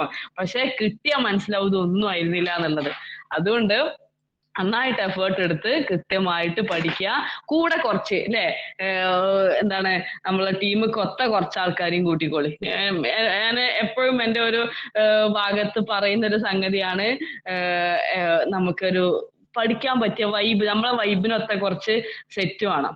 നമ്മളൊരു ഫ്രണ്ട്സിന്റെ ഒരു കൂട്ടം വേണം. ഒരു വാട്സപ്പ് ഗ്രൂപ്പ് ഒക്കെ ഉണ്ടാക്കി അതിൻ്റെ അകത്ത് നിങ്ങൾക്ക് ആക്ടിവിറ്റി ഗ്രൂപ്പ് ഒക്കെ ഉണ്ടാവും. അതിൽ ചോദ്യങ്ങൾ ചോദിച്ചുകൊണ്ടും അങ്ങനെ നിങ്ങൾ സ്വയം പഠിക്കുന്നതിനേക്കാൾ നിങ്ങൾക്ക് ഇരട്ടി ഫലം ചെയ്യുന്ന കാര്യമാണ് നിങ്ങൾ മറ്റുള്ളവരെ പഠിപ്പിക്കൽ. ഞാനിപ്പോ ഈ പറയുന്ന സർട്ടിഫിക്കറ്റുകളും റാങ്ക് ലിസ്റ്റുകളൊക്കെ നിങ്ങളുടെ മുമ്പിൽ കാണിച്ചു തന്നത് എന്തുകൊണ്ടാണെന്നറിയോ, ഇത് ഞാൻ 1-2 വർഷങ്ങളായിട്ട് ഇങ്ങനെ ഈ ഒരു ടീച്ച് ചെയ്യുക എന്നുള്ള രീതിയിലേക്ക് ഈ ടോപ്പിക്കുകൾ ടീച്ച് ചെയ്യുന്നത് കൊണ്ടാണ് ഇത്രയും അധികം എൻ്റെ മനസ്സിൻ്റെ അകത്ത് തങ്ങി നിൽക്കാനുള്ള ഒരു കാരണം. അപ്പൊ നിങ്ങളെ ഫ്രണ്ട്സിന്റെ ഇടയിൽ ഒരു കമ്മ്യൂണിക്കേഷൻ ഉണ്ടാക്കിയിട്ട് നിങ്ങൾ പരസ്പരം അങ്ങോട്ടും ഇങ്ങോട്ടും ഓരോ ടോപ്പിക്ക് അന്നിപ്പോ ഇത് ഞാൻ പഠിപ്പിക്കാം, ഇന്നത്തെ ഇപ്പൊ 2024 അവാർഡുകൾ, പ്രധാനപ്പെട്ട അവാർഡുകൾ അതെന്തൊക്കെയാന്ന് നോക്കിയിട്ട് പറഞ്ഞുതരാം. അങ്ങനെ നിങ്ങൾ ഓരോരുത്തർ ഓരോ ഭാഗം സിലബസിനെ ഇതാക്കി എടുത്തിട്ട് നിങ്ങൾ സ്വയം ഒരു കമ്പൈൻ സ്റ്റഡി രീതിയിൽ ഒറ്റയ്ക്ക് ഇരുന്ന് ഇങ്ങനെ വർത്താനം പറയല്ല, അതല്ല കേട്ടോ. ഓരോ ടോപ്പിക് എടുത്ത് പഠനം നടക്കണം. ഇന്ന് 4 മണിക്ക് അല്ലെങ്കിൽ 5 മണിക്ക് നമ്മൾ ആ ടോപ്പിക്ക് വിചാരിച്ചു, പറഞ്ഞു, 5 മണിയായിട്ട് വിളിച്ചിട്ടൊന്നും നീച്ചിട്ടുണ്ടെങ്കിൽ പിന്നെ ആ ഗ്രൂപ്പിൽ നിൽക്കരുത്. സ്റ്റഡിക്ക് ഗ്രൂപ്പ് ഉണ്ടായിക്കഴിഞ്ഞാൽ അത് കൃത്യമായിട്ട് നടക്കണം. ഞങ്ങളുടെ ഫ്രണ്ട്സിന്റെ കൂട്ടത്തിൽ ഉണ്ടാക്കിയിരുന്നു, 4-5 പേര് ചേർന്ന് ഗ്രൂപ്പ് ഉണ്ടാക്കിയിരുന്നു. കൃത്യമായി ഞങ്ങൾ ഓരോ ടോപ്പിക്കും ഇരുന്ന് പഠിച്ചിരുന്നു. അതിൽ 5 പേരും ഇപ്പൊ സർവീസിലും കയറിയിട്ടുണ്ട്. അപ്പൊ നിങ്ങൾ മനസ്സിലാക്കുക, കൃത്യമായിട്ട് നല്ലൊരു പിയർ ഗ്രൂപ്പ് ഉണ്ടാക്കി നന്നായിട്ട് പഠിച്ചു കഴിഞ്ഞാൽ കേട്ടിട്ട് കിട്ടാതിരിക്കൂല. അതിനുവേണ്ടി നന്നായിട്ട് എഫേർട്ട് എടുക്കുക. അതിനുവേണ്ട എല്ലാ സപ്പോർട്ടും നമുക്ക് ഫോക്കസ് നോട്ട്സും കാര്യങ്ങളും ക്ലാസ്സും കാര്യങ്ങളൊക്കെ കിട്ടും. നിങ്ങൾ അതിനൊന്ന് വാല്യൂ ചെയ്ത് ഒരു 2-3 മണിക്കൂർ ഇതിനു വേണ്ടി സ്പെൻഡ് ചെയ്യാൻ തയ്യാറാണെങ്കിൽ ഇൻഷാ അല്ലാഹ് ഈ വരുന്ന കേട്ടിട്ട് നിങ്ങളുടെ ലാസ്റ്റ് ആൻഡ് ഫൈനൽ കേട്ടിട്ടായിരിക്കും. പിന്നീട് ഒരു കേട്ടിട്ട് എഴുതേണ്ട ആവശ്യങ്ങൾക്ക് ഉണ്ടാവില്ല എന്ന് തന്നെ എനിക്ക് ഉറപ്പിച്ച് പറയാൻ പറ്റും, എന്റെ ജീവിതത്തിലെ അനുഭവം വെച്ചുകൊണ്ട്. ഓക്കെ, ഇൻഷാ അല്ലാഹ്. അപ്പോൾ ഇതാണ് പറയാനുള്ളത്. അപ്പൊ ബാക്കി നമുക്ക് എന്ത് ചെയ്യാം, വരും ക്ലാസ്സുകളിലൊക്കെ പറയാം. വാഹു ദഅവാന അൽഹംദുലില്ലാഹി റബ്ബിൽ ആലമീൻ. അസ്സലാമു അലൈക്കും വറഹ്മത്തുള്ളാഹി. വലൈക്കും അസ്സലാം വറഹ്മത്തുള്ളാഹി വബറകാതുഹു. ജസാക്കുമുല്ലാഹ് ഖൈറൽ ജസാ. വളരെ ചുരുങ്ങിയ വാക്കുകളിൽ നമുക്ക് വേണ്ട ഒരുപാട് നിർദ്ദേശങ്ങളാണ് ഫാത്തിമ ടീച്ചർ നൽകിയിട്ടുള്ളത്. അപ്പോൾ നമ്മുടെ നല്ലൊരു എഫേർട്ട് ഉണ്ടെങ്കിൽ ഇൻഷാ അല്ലാഹ് നമുക്കും ടീച്ചർ ഇപ്പോൾ പറഞ്ഞ പോലെ ഈ ഒരു കേട്ടറ്റെന്ന് മാത്രമല്ല, ഇനി ഒരു പക്ഷേ ഇപ്പോൾ സർവീസിൽ ഉള്ള ആളുകൾ ഉണ്ട്, അല്ലാത്ത ആളുകൾ കേട്ടിട്ട് ക്വാളിഫൈ ചെയ്താൽ അതിനുശേഷം നിങ്ങൾക്ക് PSC എക്സാമുകൾക്കൊക്കെ ഈ ഒരു പഠനം തന്നെ ഒരു പക്ഷേ വഴിത്തിരിവാവും. അതുകൊണ്ട് നന്നായിട്ട് നിങ്ങൾ പരിശ്രമിക്കണമെന്നാണ് ഓർമ്മപ്പെടുത്താനുള്ളത്. ഇനി ഇൻഷാ അല്ലാഹ് നമുക്ക് നിങ്ങളുടെ എന്തെങ്കിലും പ്രത്യേകിച്ച് സംശയങ്ങൾ ഉണ്ടെങ്കിൽ അത് ദൂരീകരിച്ചു കൊണ്ടുള്ള രൂപത്തിലാണ് ഇനി മുന്നോട്ട് പോവുക. ഇനിയിപ്പോൾ ഇതിൽ 1-2 കാര്യങ്ങൾ ഞാൻ പറയാം, പിന്നെ നിങ്ങൾക്ക് എന്തെങ്കിലും സംശയങ്ങൾ ഉണ്ടെങ്കിൽ ചോദിച്ചാൽ മതി. ഇപ്പം നമ്മൾ കേട്ടറ്റിന് അപ്ലൈ ചെയ്യേണ്ട സമയമാണ്.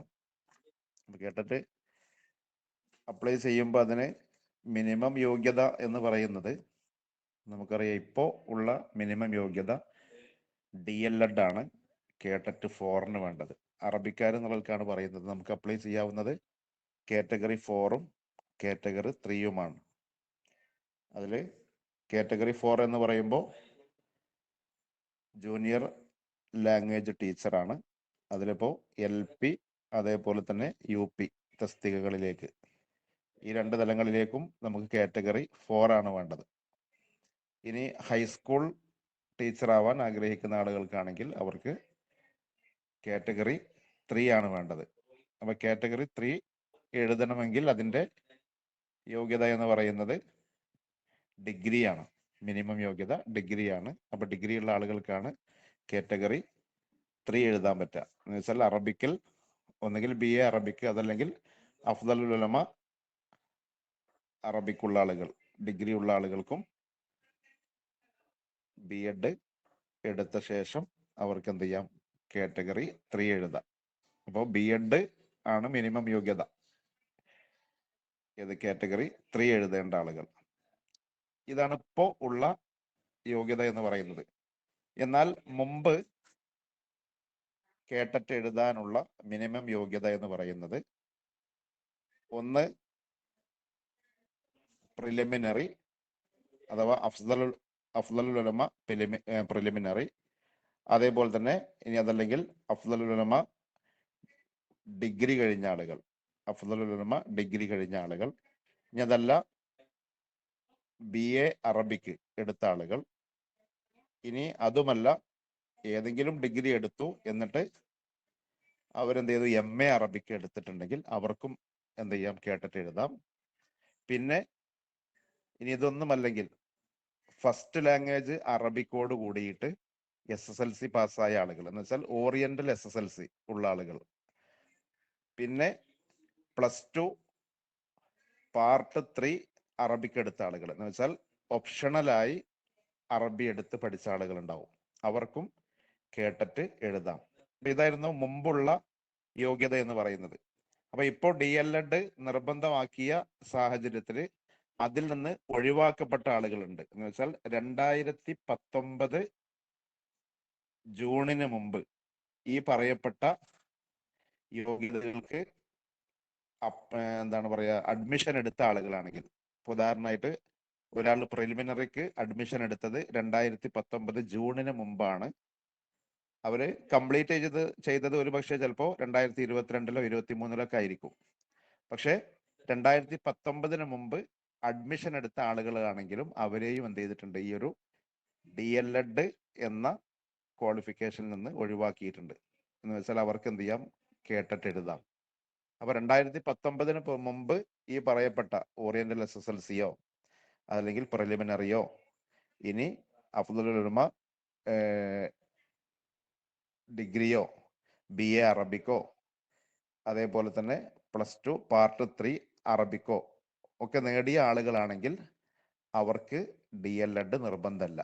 അതിനുശേഷമുള്ള ആളുകളാണെങ്കിൽ 2019 ശേഷം ഇനിയിപ്പോൾ പ്രിലിമിനറി കഴിഞ്ഞ പ്രിലിമിനറിക്ക് അഡ്മിഷൻ എടുത്തു, അല്ലെങ്കിൽ BA അറബിക്കിന് ജോയിൻ ചെയ്ത് പിന്നീട് കംപ്ലീറ്റ് ആയ ആളുകളൊക്കെ ആണെങ്കിൽ അവർക്കൊക്കെ DLED നിർബന്ധമാണ്. ഓക്കെ, അപ്പോൾ ഇതാണ് അതുമായി ബന്ധപ്പെട്ട് പറയാനുള്ളത്.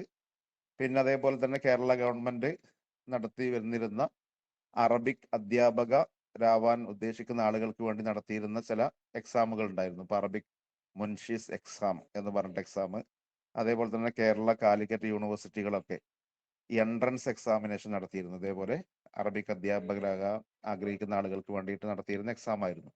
അതൊക്കെ യോഗ്യത നേടിയ ആളുകൾക്കും ഇതേപോലെ കേട്ടിട്ട് എഴുതാവുന്നതാണ്. പക്ഷെ 2019 മുമ്പ് യോഗ്യത നേടിയ ആളുകൾക്കാണ് ഇപ്പൊ ഈ പറയപ്പെട്ട കാര്യങ്ങളൊക്കെ ഉള്ളത് എന്നുള്ളത് കൂടി പ്രത്യേകമായി ഓർത്തു വെക്കുക.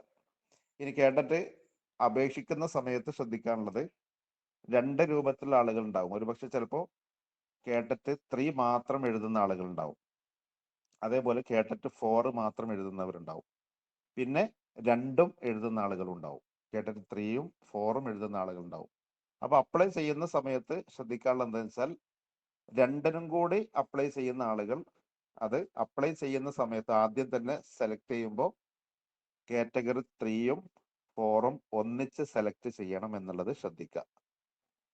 എന്നതല്ലാതെ നമ്മൾ ആദ്യം ഒന്ന് സെലക്ട് ചെയ്തു എന്നിട്ട് അത് അപ്ലൈ ചെയ്ത് ഫീ അടച്ചു കഴിഞ്ഞാൽ പിന്നെ നമുക്ക് ഈ ഒരു എക്സാമിൽ അല്ലെങ്കിൽ ഈ നടക്കാനിരിക്കുന്ന എക്സാമിൽ എന്ത് ചെയ്യാൻ പറ്റില്ല, 2 എക്സാമും കൂടി എഴുതാൻ കഴിയില്ല. എന്നുവെച്ചാൽ പിന്നീട് അപ്ലൈ ചെയ്യാൻ സാധിക്കുകയില്ല.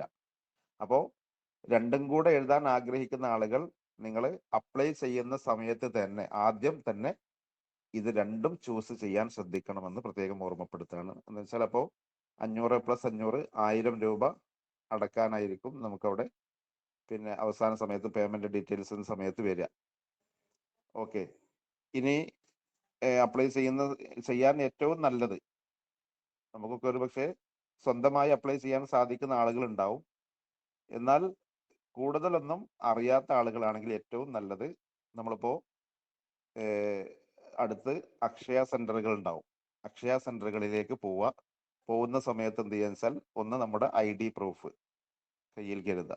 അതിപ്പോ ആധാർ കാർഡ് ഉണ്ടെങ്കിൽ അതാണ് ഏറ്റവും നല്ലത്.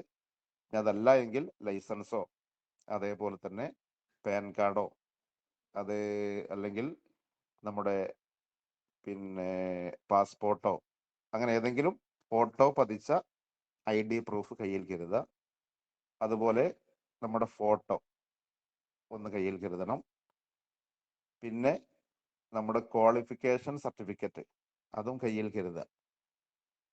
എന്ന് വെച്ചാൽ നമ്മളിപ്പോ 2019 മുമ്പ് യോഗ്യത നേടിയ ആളുകളാണെന്നുണ്ടെങ്കിൽ നേരത്തെ പറയപ്പെട്ട പ്രിലിയോ അല്ലെങ്കിൽ ഡിഗ്രിയോ ഏത് വെച്ചാണോ നമ്മൾ അപ്ലൈ ചെയ്യുന്നത് എന്നുണ്ടെങ്കിൽ ആ ഒരു സർട്ടിഫിക്കറ്റ് കൂടെ നമ്മുടെ കയ്യിൽ കരുതുക. എന്നിട്ട് നമ്മളുടെ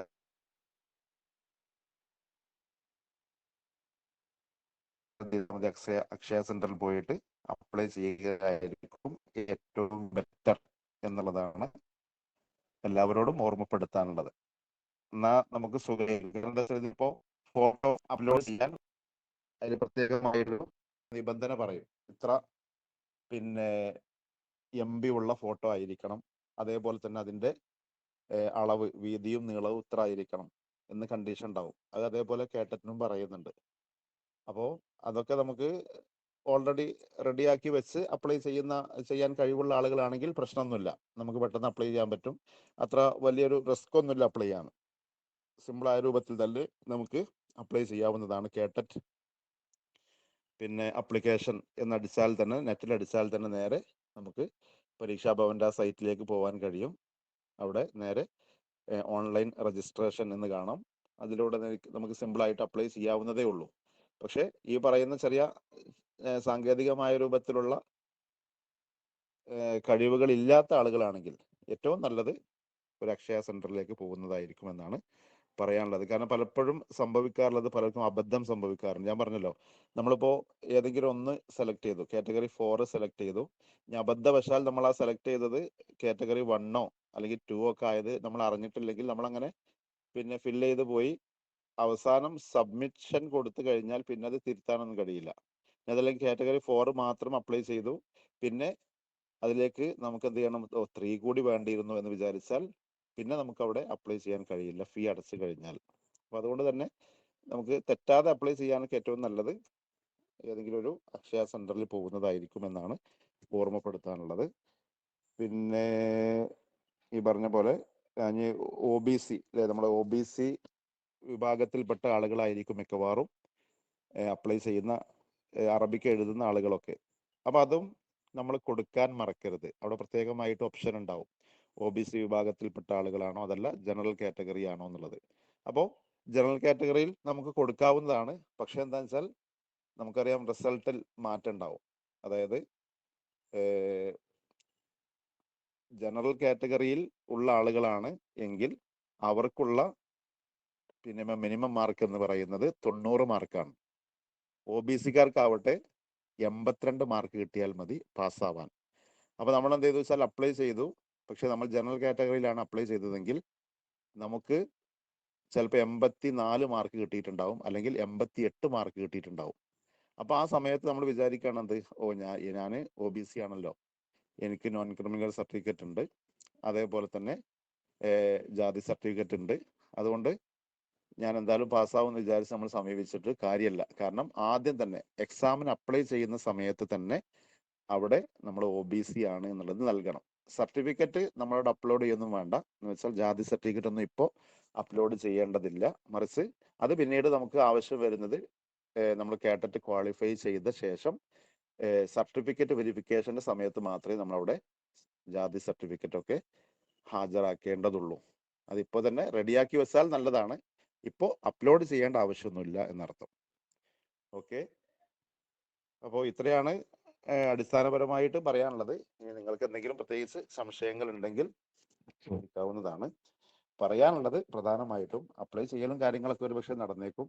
പിന്നെ പലപ്പോഴും സംഭവിക്കാറുള്ള ഒരു കാര്യം എന്താ വെച്ചാൽ, ഇപ്പോൾ നോട്ടിഫിക്കേഷൻ വന്നു, ഇനി നമുക്ക് മുമ്പിൽ കുറച്ച് ദിവസങ്ങളുണ്ട് അല്ലെ, അപ്ലൈ ചെയ്യാൻ കുറച്ച് ദിവസങ്ങളുണ്ട്. അപ്പോൾ എല്ലാവരും തിരക്കുള്ള ആളുകളാണ്. അപ്പോൾ എന്താ വെച്ചാൽ ചെയ്യാമെന്ന് വിചാരിക്കും. എന്നിട്ട് ഇതൊക്കെ കൂടി പോയിട്ട് മുന്നോട്ട് പോയി അവസാനം നാളെ ലാസ്റ്റ് ഡേറ്റ് ആണ്. ആ സമയത്തായിരിക്കും ഇന്ന് നമ്മൾ അപ്ലൈ ചെയ്യാൻ പോകുന്ന സമയത്ത് എന്തെങ്കിലും തിരക്കിൽ പെടും. പിറ്റേ ദിവസമാണെങ്കിലോ നമുക്ക് ചിലപ്പോൾ പ്രത്യേകിച്ച് വർക്ക് ചെയ്യുന്ന ആളുകളോടൊക്കെ പ്രത്യേകം ഓർമ്മപ്പെടുത്താനുള്ള കാര്യമാണ്, സർവീസുള്ള ആളുകളൊക്കെ. കാരണം ചിലപ്പോൾ നമ്മൾ എക്സാമിൻ്റെ ആ ലാസ്റ്റ് ദിവസം, അപ്ലൈ ചെയ്യേണ്ട ലാസ്റ്റ് ദിവസം നമുക്ക് ഏറ്റവും തിരക്കുള്ള എന്തെങ്കിലും വേറെ ഡ്യൂട്ടി ഉള്ള ഒരു ദിവസമൊക്കെ ആയിരിക്കും ഉണ്ടാവുക. അന്ന് നമ്മൾ പിന്നെ അപ്ലൈ ചെയ്യാൻ കഴിയാത്തൊരവസ്ഥ വരും. പലർക്കും സംഭവിക്കാറുള്ള അബദ്ധമാണ്.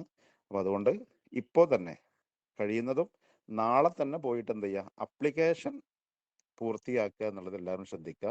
അല്ലെങ്കിൽ ഒരു പക്ഷേ ചിലപ്പോൾ കഴിഞ്ഞ 2 മാസമൊക്കെ ആയിട്ട് കഷ്ടപ്പെട്ട് പഠിച്ച് ഇനിയുള്ള ദിവസങ്ങളൊക്കെ പഠിച്ച് പക്ഷേ അപ്ലൈ ചെയ്യാൻ കഴിയാത്ത അവസ്ഥ വന്നാൽ പിന്നെ ഇനിയും നമ്മൾ എന്ത് ചെയ്യണം, അടുത്തൊരു എക്സാമിന്റെ നോട്ടിഫിക്കേഷൻ വരാൻ വെയിറ്റ് ചെയ്യേണ്ടി വരും. അപ്പൊ ഈ പഠിച്ച കാര്യങ്ങളൊക്കെ ഒരുപക്ഷെ ചിലപ്പോൾ മറന്നിട്ടുണ്ടാവും. അപ്പൊ അതുകൊണ്ട് അപ്ലൈ ചെയ്യുക എന്നുള്ളതാണ് ഇനി നമ്മുടെ മുമ്പിലുള്ള ആദ്യ കാര്യമെന്ന് പറയുന്നത്. അത് ഏറ്റവും അടുത്ത സമയത്ത് തന്നെ എല്ലാവരും ചെയ്യാൻ ശ്രമിക്കുക എന്ന് ഓർമ്മപ്പെടുത്തുകയാണ്. അവസാന സമയത്ത് ചിലപ്പോൾ സൈറ്റ് ജാം ആവാനൊക്കെ സാധ്യതയുണ്ട്. അപ്പൊ അതുകൊണ്ട് തന്നെ അത്തരം ബുദ്ധിമുട്ടുകൾ ഉണ്ടാവുമ്പോൾ ചിലപ്പോൾ സാധാരണ 1-2 ദിവസമൊക്കെ ചിലപ്പോൾ ആപ്ലിക്കേഷന്റെ ഡേറ്റ് നീട്ടാറുണ്ട്, അങ്ങനെ സാങ്കേതിക തടസ്സം വരുന്നത് കൊണ്ട്. അപ്പൊ നമ്മൾ എന്തായാലും അവസാനത്തേക്ക് നീട്ടി വെക്കാതിരിക്കുക എന്നുള്ളത് എല്ലാവരും ശ്രദ്ധിക്കണമെന്ന് ഓർമ്മപ്പെടുത്തുകയാണ്. ഓക്കെ, അപ്പോൾ പ്രിലിമിനറിയുടെ സർട്ടിഫിക്കറ്റ് അല്ലേ, അതാണ് ഞാൻ നേരത്തെ പറഞ്ഞത്. ഇതൊക്കെ 2019 മുമ്പ് അഡ്മിഷൻ എടുത്ത ആളുകളാണ് എങ്കിൽ, ഇപ്പോൾ പ്രിലിമിനറിക്ക് അഡ്മിഷൻ എടുത്ത ആളുകളാണെന്നുണ്ടെങ്കിൽ അവരെ സംബന്ധിച്ചിടത്തോളം അത് മതി. ഓക്കെ, എന്നാൽ 2019 ശേഷം എന്ത് ചെയ്തു, പ്രിലിമിനറിക്ക് അഡ്മിഷൻ എടുത്തു, എന്നിട്ട് പ്രിലിമിനറി പാസ്സായി കഴിഞ്ഞ ആളുകളാണെന്നുണ്ടെങ്കിൽ അവർക്ക് ഇത് പോരാ. മറിച്ച് DLED കൂടെ വേണം. എന്ന് വെച്ചാൽ അറബിക്കിൽ ടീച്ചേഴ്സ് ട്രെയിനിങ് കോഴ്സ് വേണമെന്നർത്ഥം. അതല്ലെങ്കിൽ കാറ്റഗറി 3ക്കാണെങ്കിൽ BEd കൂടെ വേണം. അല്ലാത്ത ആളുകൾ ഈ പറഞ്ഞ പോലെ ഇപ്പൊ മുമ്പ് പാസ്സായ ആളുകളാണെന്നെങ്കിൽ പ്രിലിമിനറി വെച്ചിട്ട് ആണെങ്കിൽ നിങ്ങൾക്ക് പ്രിലിമിനറി വെച്ചിട്ട് എന്ത് ചെയ്യാം, അപ്ലൈ ചെയ്യാം. ഇനി അതിലെ ഡിഗ്രി ഉള്ള ആളുകളാണെങ്കിൽ അത് വെച്ചിട്ട് അപ്ലൈ ചെയ്യാം. ഏതാണോ നിങ്ങളുടെ യോഗ്യത എന്നുണ്ടെങ്കിൽ അതിന്റെ സർട്ടിഫിക്കറ്റുകൾ എന്ത് ചെയ്യാം, നിങ്ങൾ കയ്യിൽ കരുതുക.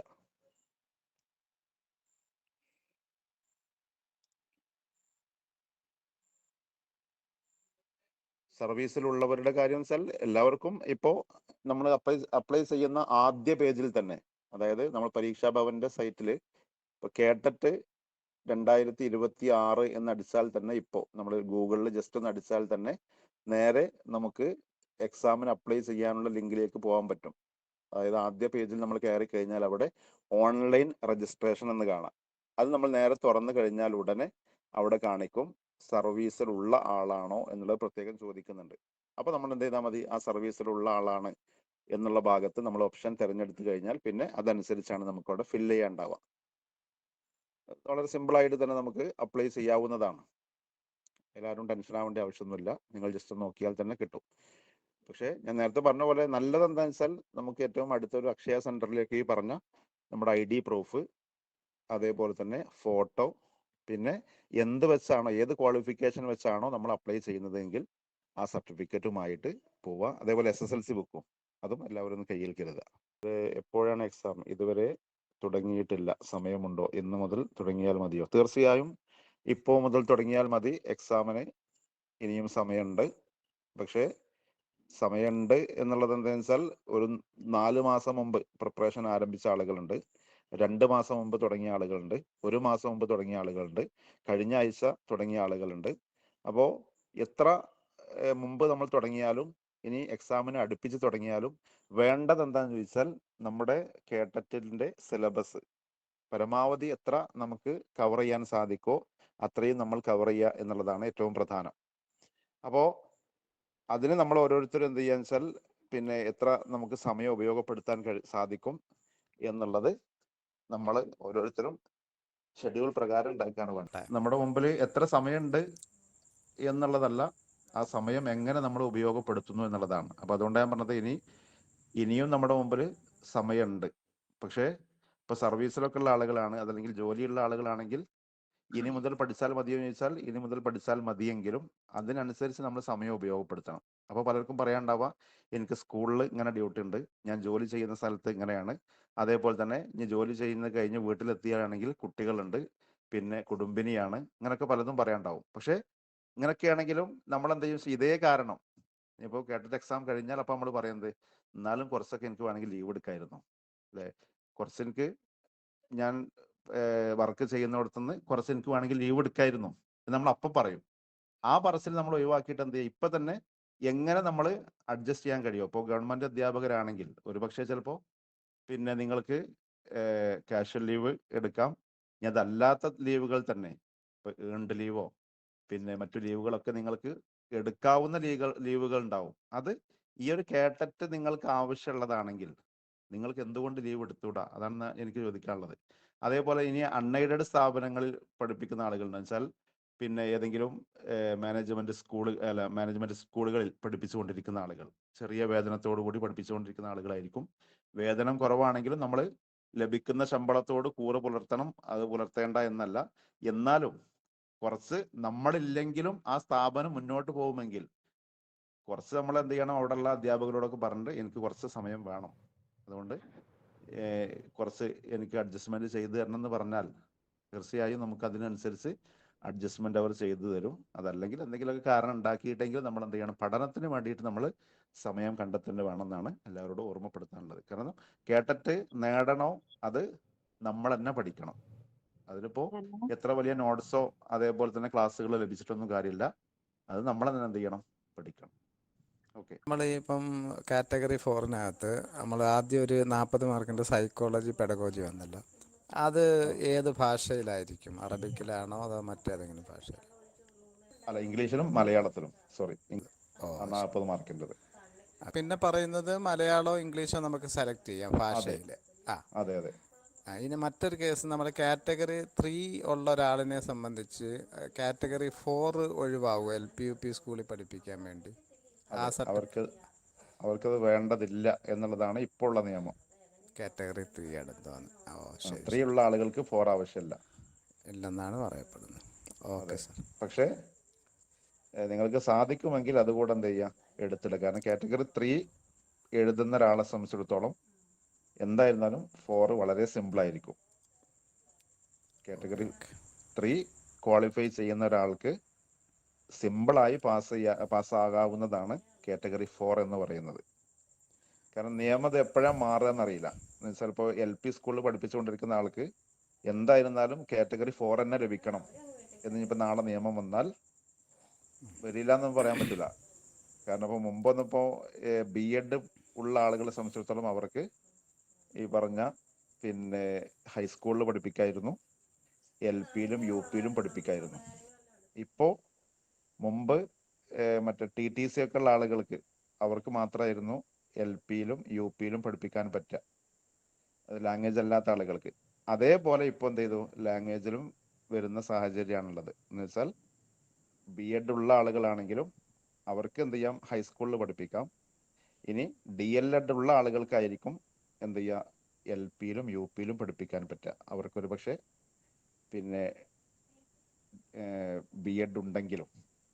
അപ്പോൾ അതേപോലെ ഒരു പക്ഷേ ചിലപ്പോൾ കാറ്റഗറി 3 ഉണ്ടെങ്കിലും അവർക്ക് കാറ്റഗറി 4 ഉണ്ടെങ്കിലേ LP-യിലും UP-യിലും പഠിപ്പിക്കാൻ പറ്റുള്ളൂ എന്ന് നാളെ വന്നുകൂടായികയല്ല. കാരണം മുമ്പ് സെറ്റ്, നെറ്റ്, PhD അതേപോലെ MPhil ഉള്ള ആളുകൾക്കൊന്നും ഈ പറയപ്പെടുന്ന യോഗ്യതകളൊന്നും വേണ്ട എന്നായിരുന്നു നിയമം.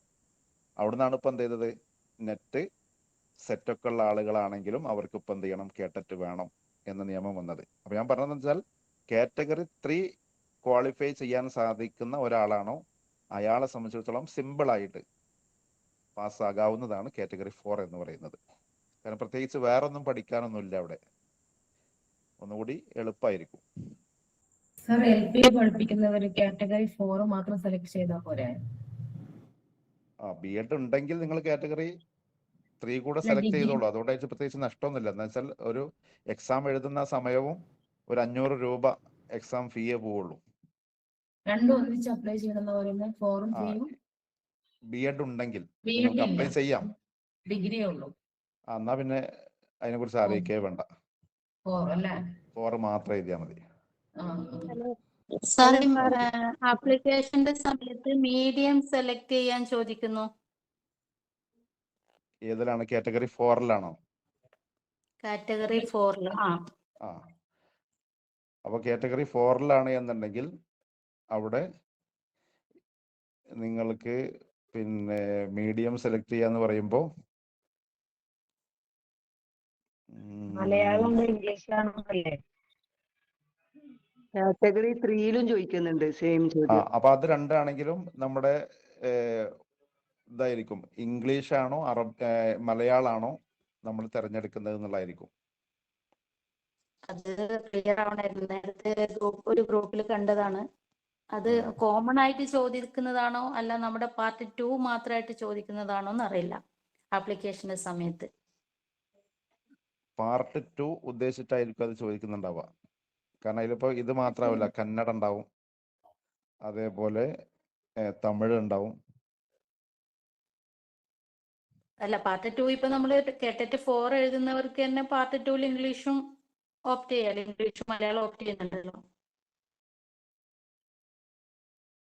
ഫസ്റ്റ് കളിയില് ചോദിക്കുന്നത് മലയാളം മാത്രം, മലയാളം ഓർ ഇംഗ്ലീഷ് എന്നാ ചോദിച്ചത്. രണ്ടാമത്തെ കളിയിലാണ് മലയാളം ചോദിക്കുന്നത്, മൂന്നാമത്തേതിൽ അറബിക്. അപ്പൊ അതല്ലേ കൊടുക്കണ്ടേ? കാറ്റഗറി 4-ന് അപ്ലൈ ചെയ്യുമ്പോഴാണല്ലേ 4-ല് ആ 3 ചോദ്യങ്ങളാണ്, 3 കളിയിലാണ്. ഉണ്ട്.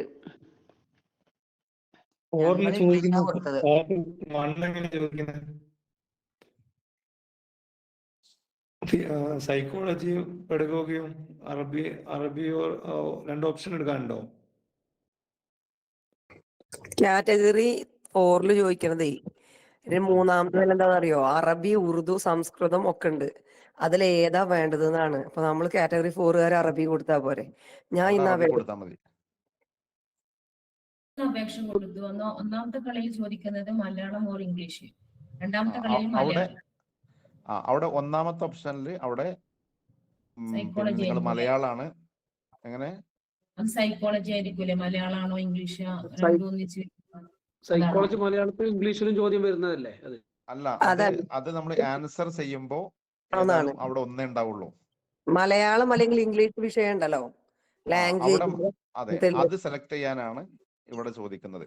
കാരണം ഇപ്പൊ ഈ സൈക്കോളജിയുടെ ക്വസ്റ്റ്യൻ നമുക്ക് വായിക്കാൻ മലയാളത്തിലും ഇംഗ്ലീഷിലും ഉണ്ടാവും എന്നതല്ലാതെ അത് ആൻസർ ചെയ്യാൻ മലയാളത്തിലോ ഇംഗ്ലീഷിലോ എന്നുള്ള ചോദ്യം അവിടെ ഉണ്ടാവില്ല. അത് നമുക്ക് വായിക്കാനുള്ള സൗകര്യത്തിന് വേണ്ടിയിട്ട് മാത്രമേ അവിടെ ഉണ്ടാവുള്ളൂ. കാറ്റഗറി 3 ഇംഗ്ലീഷ് അല്ലേ സൈക്കോളജി? അതെ അതെ. പിന്നെ അതില് മലയാളം എന്താണ് ഇംഗ്ലീഷ് വരുന്നുണ്ടോ? മറ്റേ ലാംഗ്വേജ് കാറ്റഗറി 3 അത് ഉണ്ടാവും. ഉണ്ടല്ലേ? അതെ അതെ. ആ മലയാളം ഇംഗ്ലീഷ് സെലക്ട് ചെയ്താൽ മലയാളം മാത്രമാണെങ്കിൽ മലയാളം എഴുതിയാൽ പോരെ, ഇംഗ്ലീഷ് അറ്റൻഡ് ചെയ്യണോ? അല്ല, അതിൽ ഏതെങ്കിലും ഒന്നേ സെലക്ട് ചെയ്യാൻ കഴിയുള്ളൂ, രണ്ടും കൂടെ സെലക്ട് ചെയ്യാൻ കഴിയില്ല. ഏതായാലും ഏതാണോ നമ്മൾ സെലക്ട് ചെയ്തത് അത് തന്നെ നമ്മൾ എന്ത് ചെയ്യണം? അറ്റൻഡ് ചെയ്യണം, എഴുതുകയും വേണം, അറ്റൻഡ് ചെയ്യണം. അത് ക്വസ്റ്റ്യൻ മാറിപ്പോയാലും അതും ശ്രദ്ധിക്കേണ്ടതാണ്. നമ്മൾ ഏതിനാണോ അപ്ലൈ ചെയ്തത് അതായിരിക്കണം നമ്മൾ എക്സാം എഴുതുന്ന സമയത്ത് എഴുതേണ്ടത്, അല്ലെങ്കിൽ നമ്മൾ ഡിസ്ക്വാളിഫൈഡ് ആവും. നമ്മളെ പേപ്പറിൽ ഇംഗ്ലീഷും മലയാളം ഉണ്ടാവും അല്ലേ? അതെ അതെ. അത് ആ സമയത്ത് നമ്മൾ എന്ത് ചെയ്യണം? അവിടെ ബബിൾ ചെയ്യുന്ന സമയത്ത് തന്നെ മലയാളം നമ്മളത് മാത്രം. ഒപ്റ്റ് ചെയ്യുകയും വേണം. മലയാളമാണ് കൊടുക്കുന്നതെങ്കിൽ മലയാളം നമ്മൾ അവിടെ എന്ത് ചെയ്യണം? ഒപ്റ്റ് ചെയ്യണം. അപ്പൊ അതുകൊണ്ടാണ് നിങ്ങളിപ്പോ അപ്ലൈ ചെയ്യുന്ന സമയത്ത് അക്ഷയ സെന്ററിൽ പോയിട്ടാണ് അപ്ലൈ ചെയ്യുന്നതെങ്കിൽ തീർച്ചയായിട്ടും അവിടുന്ന് നിങ്ങൾ പ്രിന്റ് ഔട്ട് എടുക്കണം അവസാനം അപ്ലിക്കേഷൻ ഫോം. അതേപോലെ തന്നെ ഇനി നിങ്ങൾ വീട്ടിൽ നിന്നാണ് ചെയ്യുന്നതെങ്കിൽ ഒന്നുകൂടി ശ്രദ്ധിക്കുക, ഇനി പ്രിന്റ് എടുക്കാൻ സംവിധാനം ഉണ്ടാവില്ല. അപ്പൊ എന്ത് ചെയ്യണം? ആ പ്രിന്റ് എടുക്കുന്ന പേജ് അല്ലെങ്കിൽ അവസാനത്തെ പേജ് നിങ്ങൾ ഡൗൺലോഡ് ചെയ്ത് അത് സൂക്ഷിച്ചു വെക്കണം. കാരണം അത് പിന്നീട് നിങ്ങൾ ഏതാണ് ഒപ്റ്റ് ചെയ്തത് നിങ്ങൾക്ക് ഓർമ്മ ഉണ്ടാവില്ല. അതേപോലെ തന്നെ ഇനി നിങ്ങളുടെ അഡ്മിഷൻ ടിക്കറ്റ് വരുന്ന സമയത്ത് തീർച്ചയായിട്ടും അവിടെ നിങ്ങൾക്ക് ഈ ഒരു ഇതിൽ കൊടുത്തിട്ടുള്ള പാസ്വേഡ് ഉണ്ടാവും. അത് വെച്ചിട്ട് നിങ്ങൾക്ക് അവിടെ എന്ത് ചെയ്യാൻ പറ്റുള്ളൂ?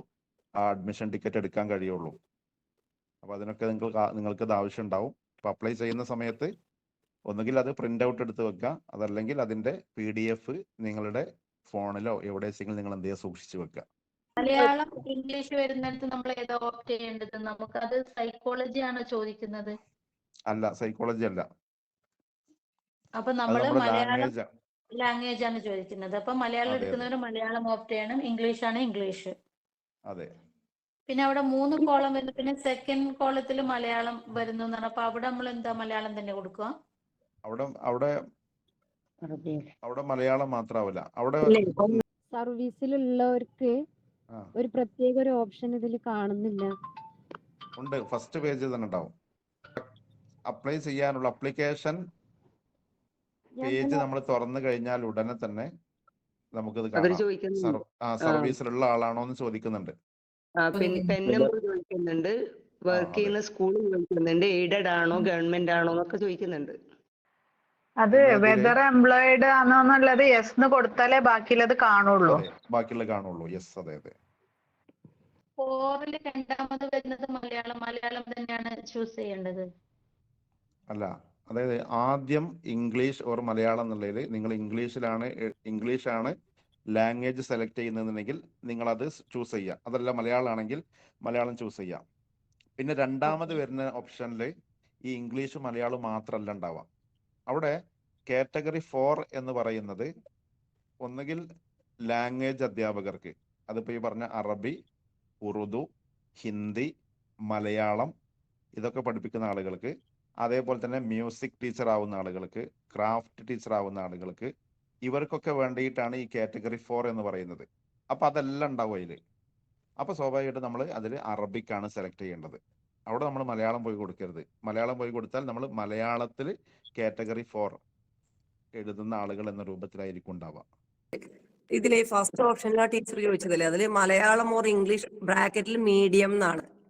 സെക്കൻഡ് ആണ് ഫസ്റ്റ് ലാംഗ്വേജ് ചോദിക്കുന്നത്, രണ്ടാമത്തേല്. തേർഡിലാണ് സബ്ജക്ട് ചോദിക്കുന്നത്. അങ്ങനെയാണ്. ആദ്യത്തേത് മലയാളം ഓർ ഇംഗ്ലീഷ് ബ്രാക്കറ്റിൽ.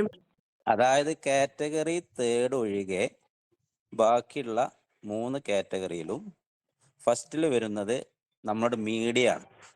മലയാളത്തിലാണോ ക്വസ്റ്റ്യൻ എഴുതുന്നത്, ഇംഗ്ലീഷിലാണോ എഴുതുന്നത്, അതാണ് ഫസ്റ്റ് സ്റ്റെപ്പ്. തേർഡ് ഒഴികട്ടോ. പിന്നെ രണ്ടാമത് വരുന്നത് നമ്മുടെ ലാംഗ്വേജ്, നമുക്ക് മലയാളമാണോ എടുക്കുന്നത്, നമ്മുടെ ഇംഗ്ലീഷ് ആണോ നമുക്ക് സെലക്ട് ചെയ്യാം. 2 ഓപ്ഷൻ ഉണ്ടല്ലോ, ഓപ്ഷണൽ സബ്ജക്റ്റ് ഉണ്ട്, ഇംഗ്ലീഷ്, മലയാളം. മൂന്നാമത് വരുന്നതാണ് നമ്മുടെ ഭാഷ, ഉറുദു, സംസ്കൃതം, കോർ സബ്ജക്റ്റുകളൊക്കെ. അങ്ങനെ 3 സ്റ്റെപ്പാണ് വരിക.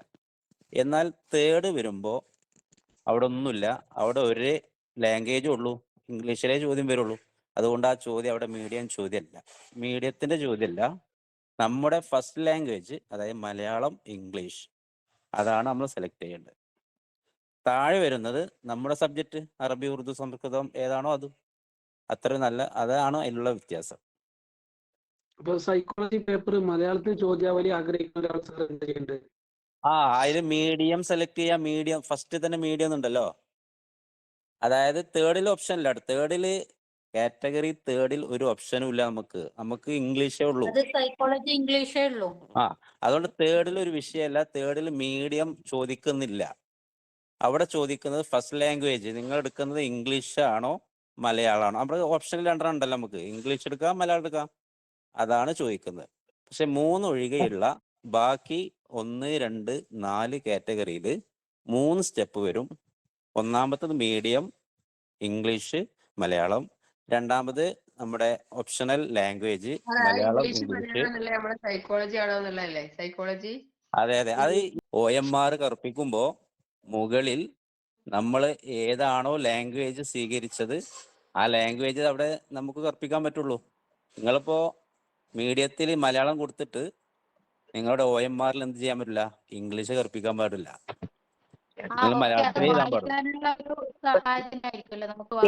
അതല്ല, ഫസ്റ്റിൽ നിങ്ങൾ പറഞ്ഞ ഫസ്റ്റ് ഭാഗത്തുണ്ടല്ലോ നമ്മളെ മീഡിയം ഇംഗ്ലീഷ്, അതില് നമ്മള് കാറ്റഗറി 4 ഇപ്പൊ സൈക്കോളജിക്ക് മാത്രമാണ് ആ വിഷയം ബാധകമാവുക. അപ്പൊ അത് സൈക്കോളജി, അതെ. അപ്പൊ അത് സൈക്കോളജിക്ക് കാറ്റഗറി 4 മലയാളത്തിലും വരുന്നുണ്ട്, ഇംഗ്ലീഷിലും ക്വസ്റ്റ്യൻ വരുന്നുണ്ട് ക്വസ്റ്റ്യൻ പേപ്പറിൽ വരുന്നുണ്ട്. പക്ഷേ നമ്മൾ OMR നമ്മൾ എഴുതുമ്പോ നമ്മൾ ഏതാണോ സെലക്ട് ചെയ്തത്, മലയാളമാണ് സെലക്ട് ചെയ്തതെങ്കിൽ മലയാളത്തിലെ നമ്മൾ ഉത്തരം എഴുതാൻ പാടുള്ളൂ. ഇംഗ്ലീഷാണ് നമ്മൾ ഓപ്റ്റ് ചെയ്തതെങ്കിൽ ഇംഗ്ലീഷിൽ ഉത്തരം എഴുതാൻ പാടുള്ളൂ.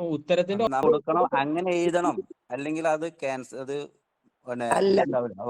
വലിയൂല. 2, 3 കളിൽ അറബിക്ക കൊടുക്കേണ്ടത്. അതെ. ലാസ്റ്റിൽ നമ്മൾ ഏതാണോ സബ്ജക്ട് അത്. മീഡിയം ഓഫ് എക്സാമിനേഷൻ എന്നുള്ളത് ഫസ്റ്റത്തെ ക്വസ്റ്റ്യൻ, അത് മലയാളം ഓർ ഇംഗ്ലീഷ്. രണ്ടാമത്തത് നമ്മളെ ലാംഗ്വേജ് എടുക്കുന്നുണ്ടല്ലോ, ഏത് അറബിക്കല്ല, ഇംഗ്ലീഷ്, മലയാളം ഏതെങ്കിലും ഒന്ന് സെലക്ട് ചെയ്യാനുണ്ടല്ലോ, അതാണ് രണ്ടാമത്തേല് വരിക. നമ്മൾ മീഡിയം ഏതാണോ സെലക്ട് ചെയ്യുന്നത് ആ മീഡിയത്തിൽ മാത്രമേ നമ്മൾ അവിടെ കറുപ്പിക്കാൻ പാടുള്ളൂ.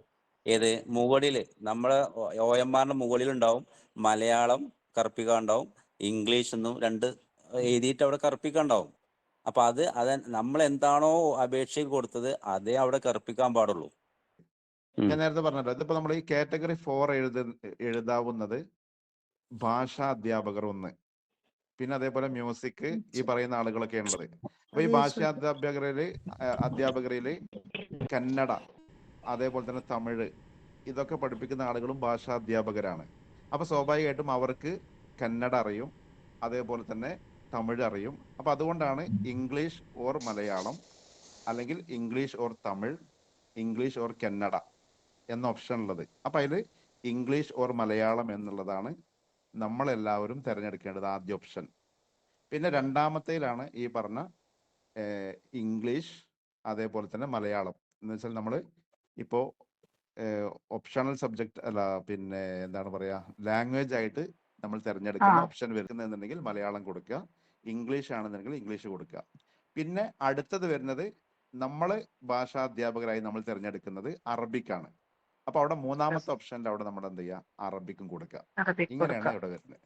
OMR ഷീറ്റിൽ നമ്മൾ ആൻസർ ചെയ്യുന്ന സമയത്ത് മലയാളം ഓപ്ഷൻ എടുത്താൽ മലയാളത്തിൽ തന്നെ ആൻസർ OMR ഷീറ്റിലും ചെയ്യണം എന്ന് പറയുന്നുണ്ടല്ലോ, അതെന്താണെന്നുള്ള മനസ്സിലായില്ല.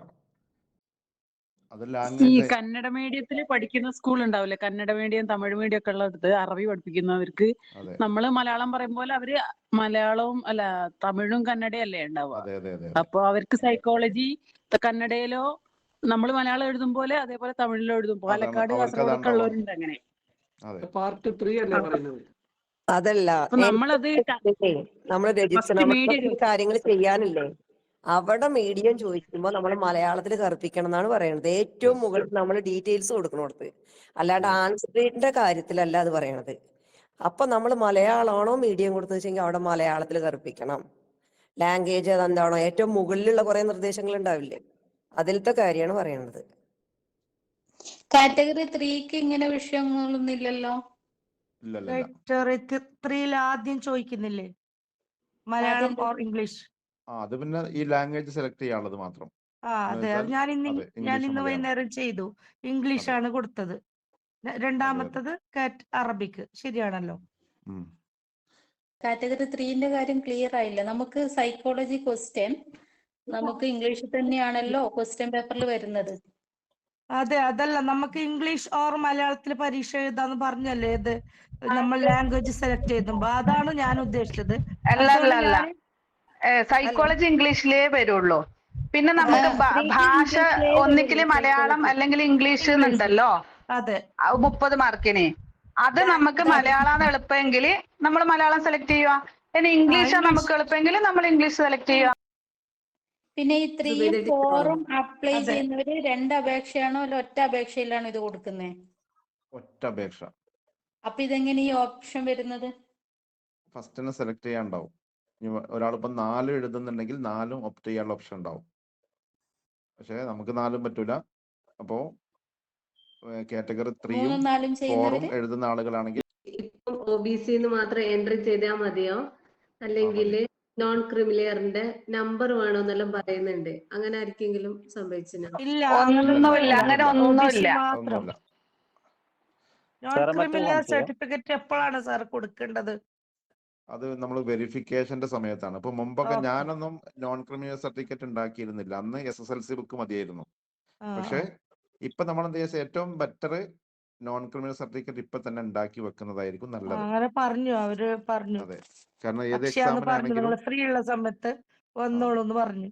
Okay sir. അതെ സാറേ ഒരു പിന്നെ ഈ സംശയം ചോദിക്കട്ടെ? കാറ്റഗറി 4ന് വെരിഫിക്കേഷന്റെ അപേക്ഷിക്കുമ്പോ സമയത്ത് പ്രിലിമിനറിയും ഡിഗ്രിയും ഉണ്ടെങ്കിൽ ഡിഗ്രി സർട്ടിഫിക്കറ്റ് വെച്ചാണോ 4ന് അപേക്ഷിക്കേണ്ടത്, അല്ലെ പ്രിലി വെച്ചിട്ടോ, അല്ലെ ഏതും മതിയോ? അത് ഏത് വെച്ചിട്ടും ചെയ്യാം. ഓക്കെ. നമ്മുടെ ഇപ്പോ എംപ്ലോയി ആയ ഒരാള് ഇതിൽ അപേക്ഷ കൊടുത്തു. ഗവൺമെന്റ് പറയുന്നുണ്ട് അവർക്ക് ഓൾറെഡി എന്തുവരും ഒരു വേറെ സ്പെഷ്യൽ നോട്ടിഫിക്കേഷൻ വരും. എക്സാം വരും എന്ന് പറഞ്ഞിട്ടുണ്ട്, നോട്ടിഫിക്കേഷൻ വരുന്നുണ്ട്.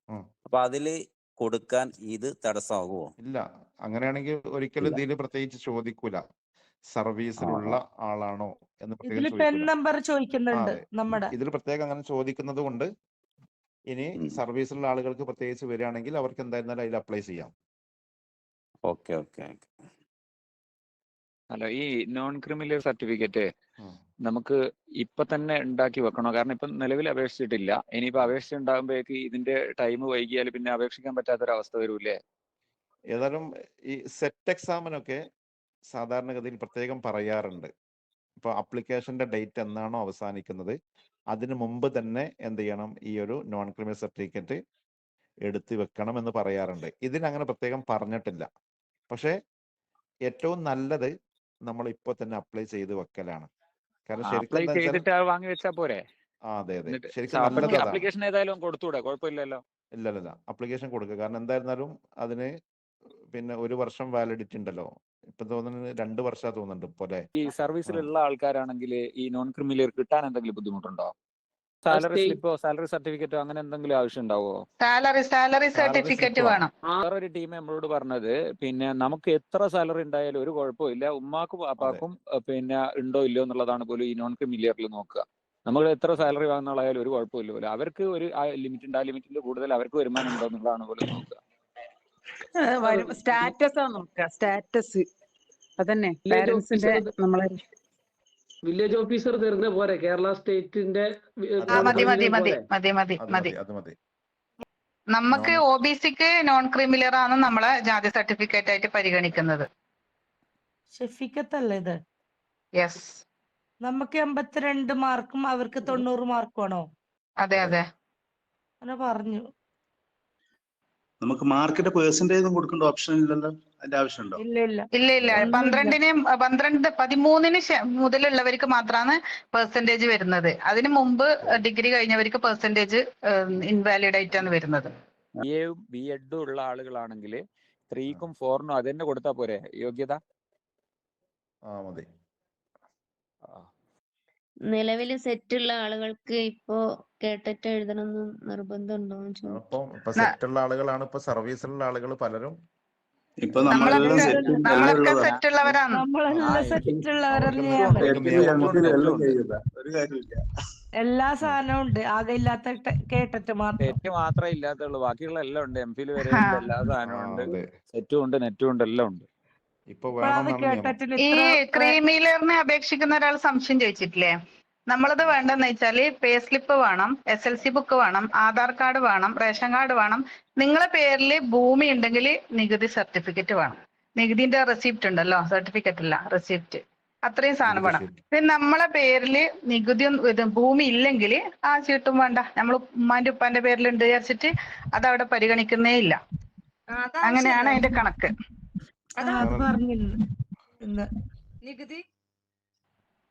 നികുതി നമ്മൾ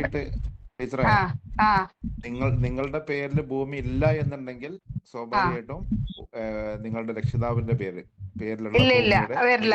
കാരണം വെച്ചാല് വേണ്ട, ഞാന് എന്റെ 2 കുട്ടിക്ക് വേണ്ടിയിട്ട് ക്രീമി ലെയർ സർട്ടിഫിക്കറ്റ് എടുത്ത ആളാണ്. ഞങ്ങളുടെ പേരിലുണ്ടെങ്കിൽ മാത്രമേ ഉള്ളൂ. എന്റെ നമ്മൾ അക്ഷയെന്നാണല്ലോ അപ്ലൈ ചെയ്യുന്നത്. അപ്പം അത് വിഷയം വരുന്നില്ല. പറഞ്ഞില്ലേ അവര് ടാക്സ് സർട്ടിഫിക്കറ്റ് ഉണ്ടാവണം. ആ രേഖകൾ ഒന്നുകൂടി പറയോ പ്ലീസ്? രേഖകള് റേഷൻ കാർഡ്, ഭൂമിയുള്ളവര് നികുതി ചീട്ട്, SLC book, pay slip, Aadhaar card. Job ഉള്ളവർക്കാണ് pay slip. Okay, thank you. ഇനിയിപ്പം ചിലപ്പം ലേഡീസ് ഇപ്പം ജോലിയുള്ളവരും ഭർത്താവ് ചിലപ്പോൾ ഗൾഫിലാണെങ്കിൽ അവർക്ക് 2 ആളെ സാലറി ഇത് വേണമല്ലോ. അപ്പം നമ്മളെ പേ സ്ലിപ്പ് കൊണ്ടുപോയിട്ട് വക്കീലിന്റെ അടുത്തുനിന്ന് അഫിഡാവിറ്റ് തയ്യാറാക്കണം. കാരണം ഇപ്പം ഹസ്ബൻഡിന് ഒന്നും ഇല്ലാന്ന് പറഞ്ഞിട്ടുള്ള ഒരു അഫിഡാവിറ്റ് തയ്യാറാക്കി അതും കൂടെ കൊടുത്താലേ അവരെന്ത് ചെയ്യുള്ളൂ, നമുക്ക് ഇത് ക്രീമി ലെയർ തരുള്ളൂ.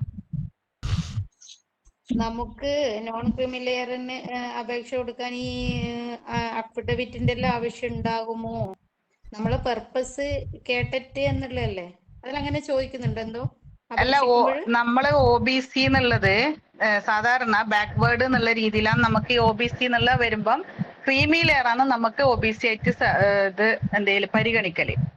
നമ്മൾ OBC എന്നുള്ളിടത്ത് ക്രീമി ലെയർ ആണ് കൊടുക്കല്. ജാതി സർട്ടിഫിക്കറ്റ് വരല് ഈ കാസ്റ്റ് ഇല്ലേ, അതിനാണ് ജാതി സർട്ടിഫിക്കറ്റ് വരിക. അതാണ് വ്യത്യാസം. അത് റിസൾട്ട് വന്നതിന് ശേഷം ഉണ്ടാക്കിയാൽ മതിയോ? ഇപ്പൊ അപേക്ഷിച്ചാല് നല്ലത്. കാരണം എന്ന് വെച്ചാല് നാളെ ഇനിയിപ്പൊ അങ്ങനെ ഒരു ഇത് പറയുന്നു, നിങ്ങൾ അപേക്ഷിക്കുന്ന സമയത്ത് തന്നെ നിങ്ങൾ ക്രീമി ലെയർ എടുത്തിട്ടില്ല എന്ന് പറയുകയാണെങ്കിൽ നമ്മളെ കയ്യിലുണ്ടെങ്കിൽ പിന്നെ പ്രശ്നമില്ലല്ലോ. അതിന് വാലിഡിറ്റി ഉണ്ടോ? 1 year വാലിഡിറ്റി ഉള്ളൂ. വരുമാന സർട്ടിഫിക്കറ്റ് ഹാജരാക്കണം എന്ന് പറഞ്ഞില്ലേ, പേ സ്ലിപ്പ്. അപ്പോ അതിന് വരുമാന പരിധി ഉണ്ടോ? വരുമാന പരിധി നമുക്കിപ്പം ഇല്ലല്ലോ, അത്ര ഉണ്ട്, പക്ഷെ അത് നമുക്ക് ബാധിക്കൂലെന്ന് തോന്നുന്നു. അത് ഈ മറ്റേ ഹയർ ലെവലിലുള്ളവർക്ക് മാത്രമേ ഇപ്പം IAS ഓഫീസർ ഇങ്ങനെയുള്ളവർക്ക് മാത്രമാണ് ഈ ഇത് വരിക. കാറ്റഗറി 2, 3 എന്ന് വരുന്ന ഒരിതുണ്ട്. നമ്മൾ ഏതിലാന്ന് പെടുക എന്നുള്ളത് നോക്കിയിട്ട് അതുപോലെ ചെയ്യണം. ഇപ്പൊ ലാസ്റ്റ് വരുമാന പരിധി നമ്മളത് കൂട്ടിയില്ലേ, അതിനനുസരിച്ചിട്ട് ഇതും കൂടും. അങ്ങനെയാണ്. അക്ഷയ സെന്ററിൽ അപ്ലൈ ചെയ്യായിരിക്കും ഏറ്റവും ബെറ്റർ. അതെ, അക്ഷയ എളുപ്പമാണ്. അവര് നമ്മളോട് ഡീറ്റെയിൽസ് കേട്ടറ്റിന് അപ്ലൈ ചെയ്യാൻ പോകുമ്പോൾ തന്നെ ഈ പറയപ്പെട്ട കാര്യങ്ങൾ കൊണ്ടുപോവാ. അവിടുന്ന് അപ്പം തന്നെ എന്ത് ചെയ്യാം, ഒരു നോൺ ക്രിമിനലിനും കൂടി അപ്ലൈ ചെയ്യാം. ഇപ്പൊ ചില പർപ്പസ് ചോദിക്കുമ്പോൾ എന്തായിരുന്നാലും അവിടെ കേട്ടറ്റ് കൊടുക്കുന്നതുകൊണ്ട് മിക്കവാറും വലിയ ഒരു സർവീസിലേക്കൊക്കെ കയറുന്ന ആവശ്യങ്ങൾക്ക് ആവുമ്പോഴേ അവർ ചിലപ്പോൾ സ്ട്രിക്റ്റ് ആയിട്ട് ചോദിക്കുള്ളൂ. കേട്ടറ്റ് എന്നായതുകൊണ്ട് ഈ പറഞ്ഞ പോലെ എക്സാം വേണ്ടിയിട്ടാണല്ലോ. ശരി, അതെ, അതെ, അവര് പെട്ടെന്ന് തിരയേണ്ടതാണ്. പിന്നെ സ്വീപ്പാക്കണം എന്ന് വിചാരിക്കുന്ന ആളുകളാണെങ്കിൽ അവര് പിന്നെ മിക്കവാറും തരൂല്ല. അപ്പൊ പിന്നെ നമ്മള് അത്യാവശ്യം നന്നായിട്ട് പഠിക്കുക, 90-ന് മീതെ മാർക്ക് വാങ്ങാൻ നോക്കുക. നമ്മൾ തോൽക്കൂല, അവരെ തോൽക്കുള്ളൂ എന്നുള്ള രൂപത്തിലാക്കുക. ഓക്കെ, അപ്പോ നമുക്ക് വൈൻഡപ്പ് ചെയ്യാം ഇൻഷാ അല്ലാ. ഇനി എല്ലാവരും നന്നായിട്ട് പഠിക്കുക. ക്ലാസ് എടുത്ത ഫാത്തിമ മുനവ്വിറ മാം, അതുപോലെ തന്നെ ഈ ഡിസ്കഷനിൽ എല്ലാവരും സജീവമായിട്ട് പങ്കെടുത്തു. ഒരുപാട് കാര്യങ്ങൾ നിങ്ങളുടെ ഭാഗത്തു നിന്നും ലഭിച്ചിട്ടുണ്ട്. അപ്പോൾ എല്ലാവരുടെയും ഈ ഒരു കോൺട്രിബ്യൂഷന് പ്രത്യേകമായ നന്ദി അറിയിക്കുകയാണ്.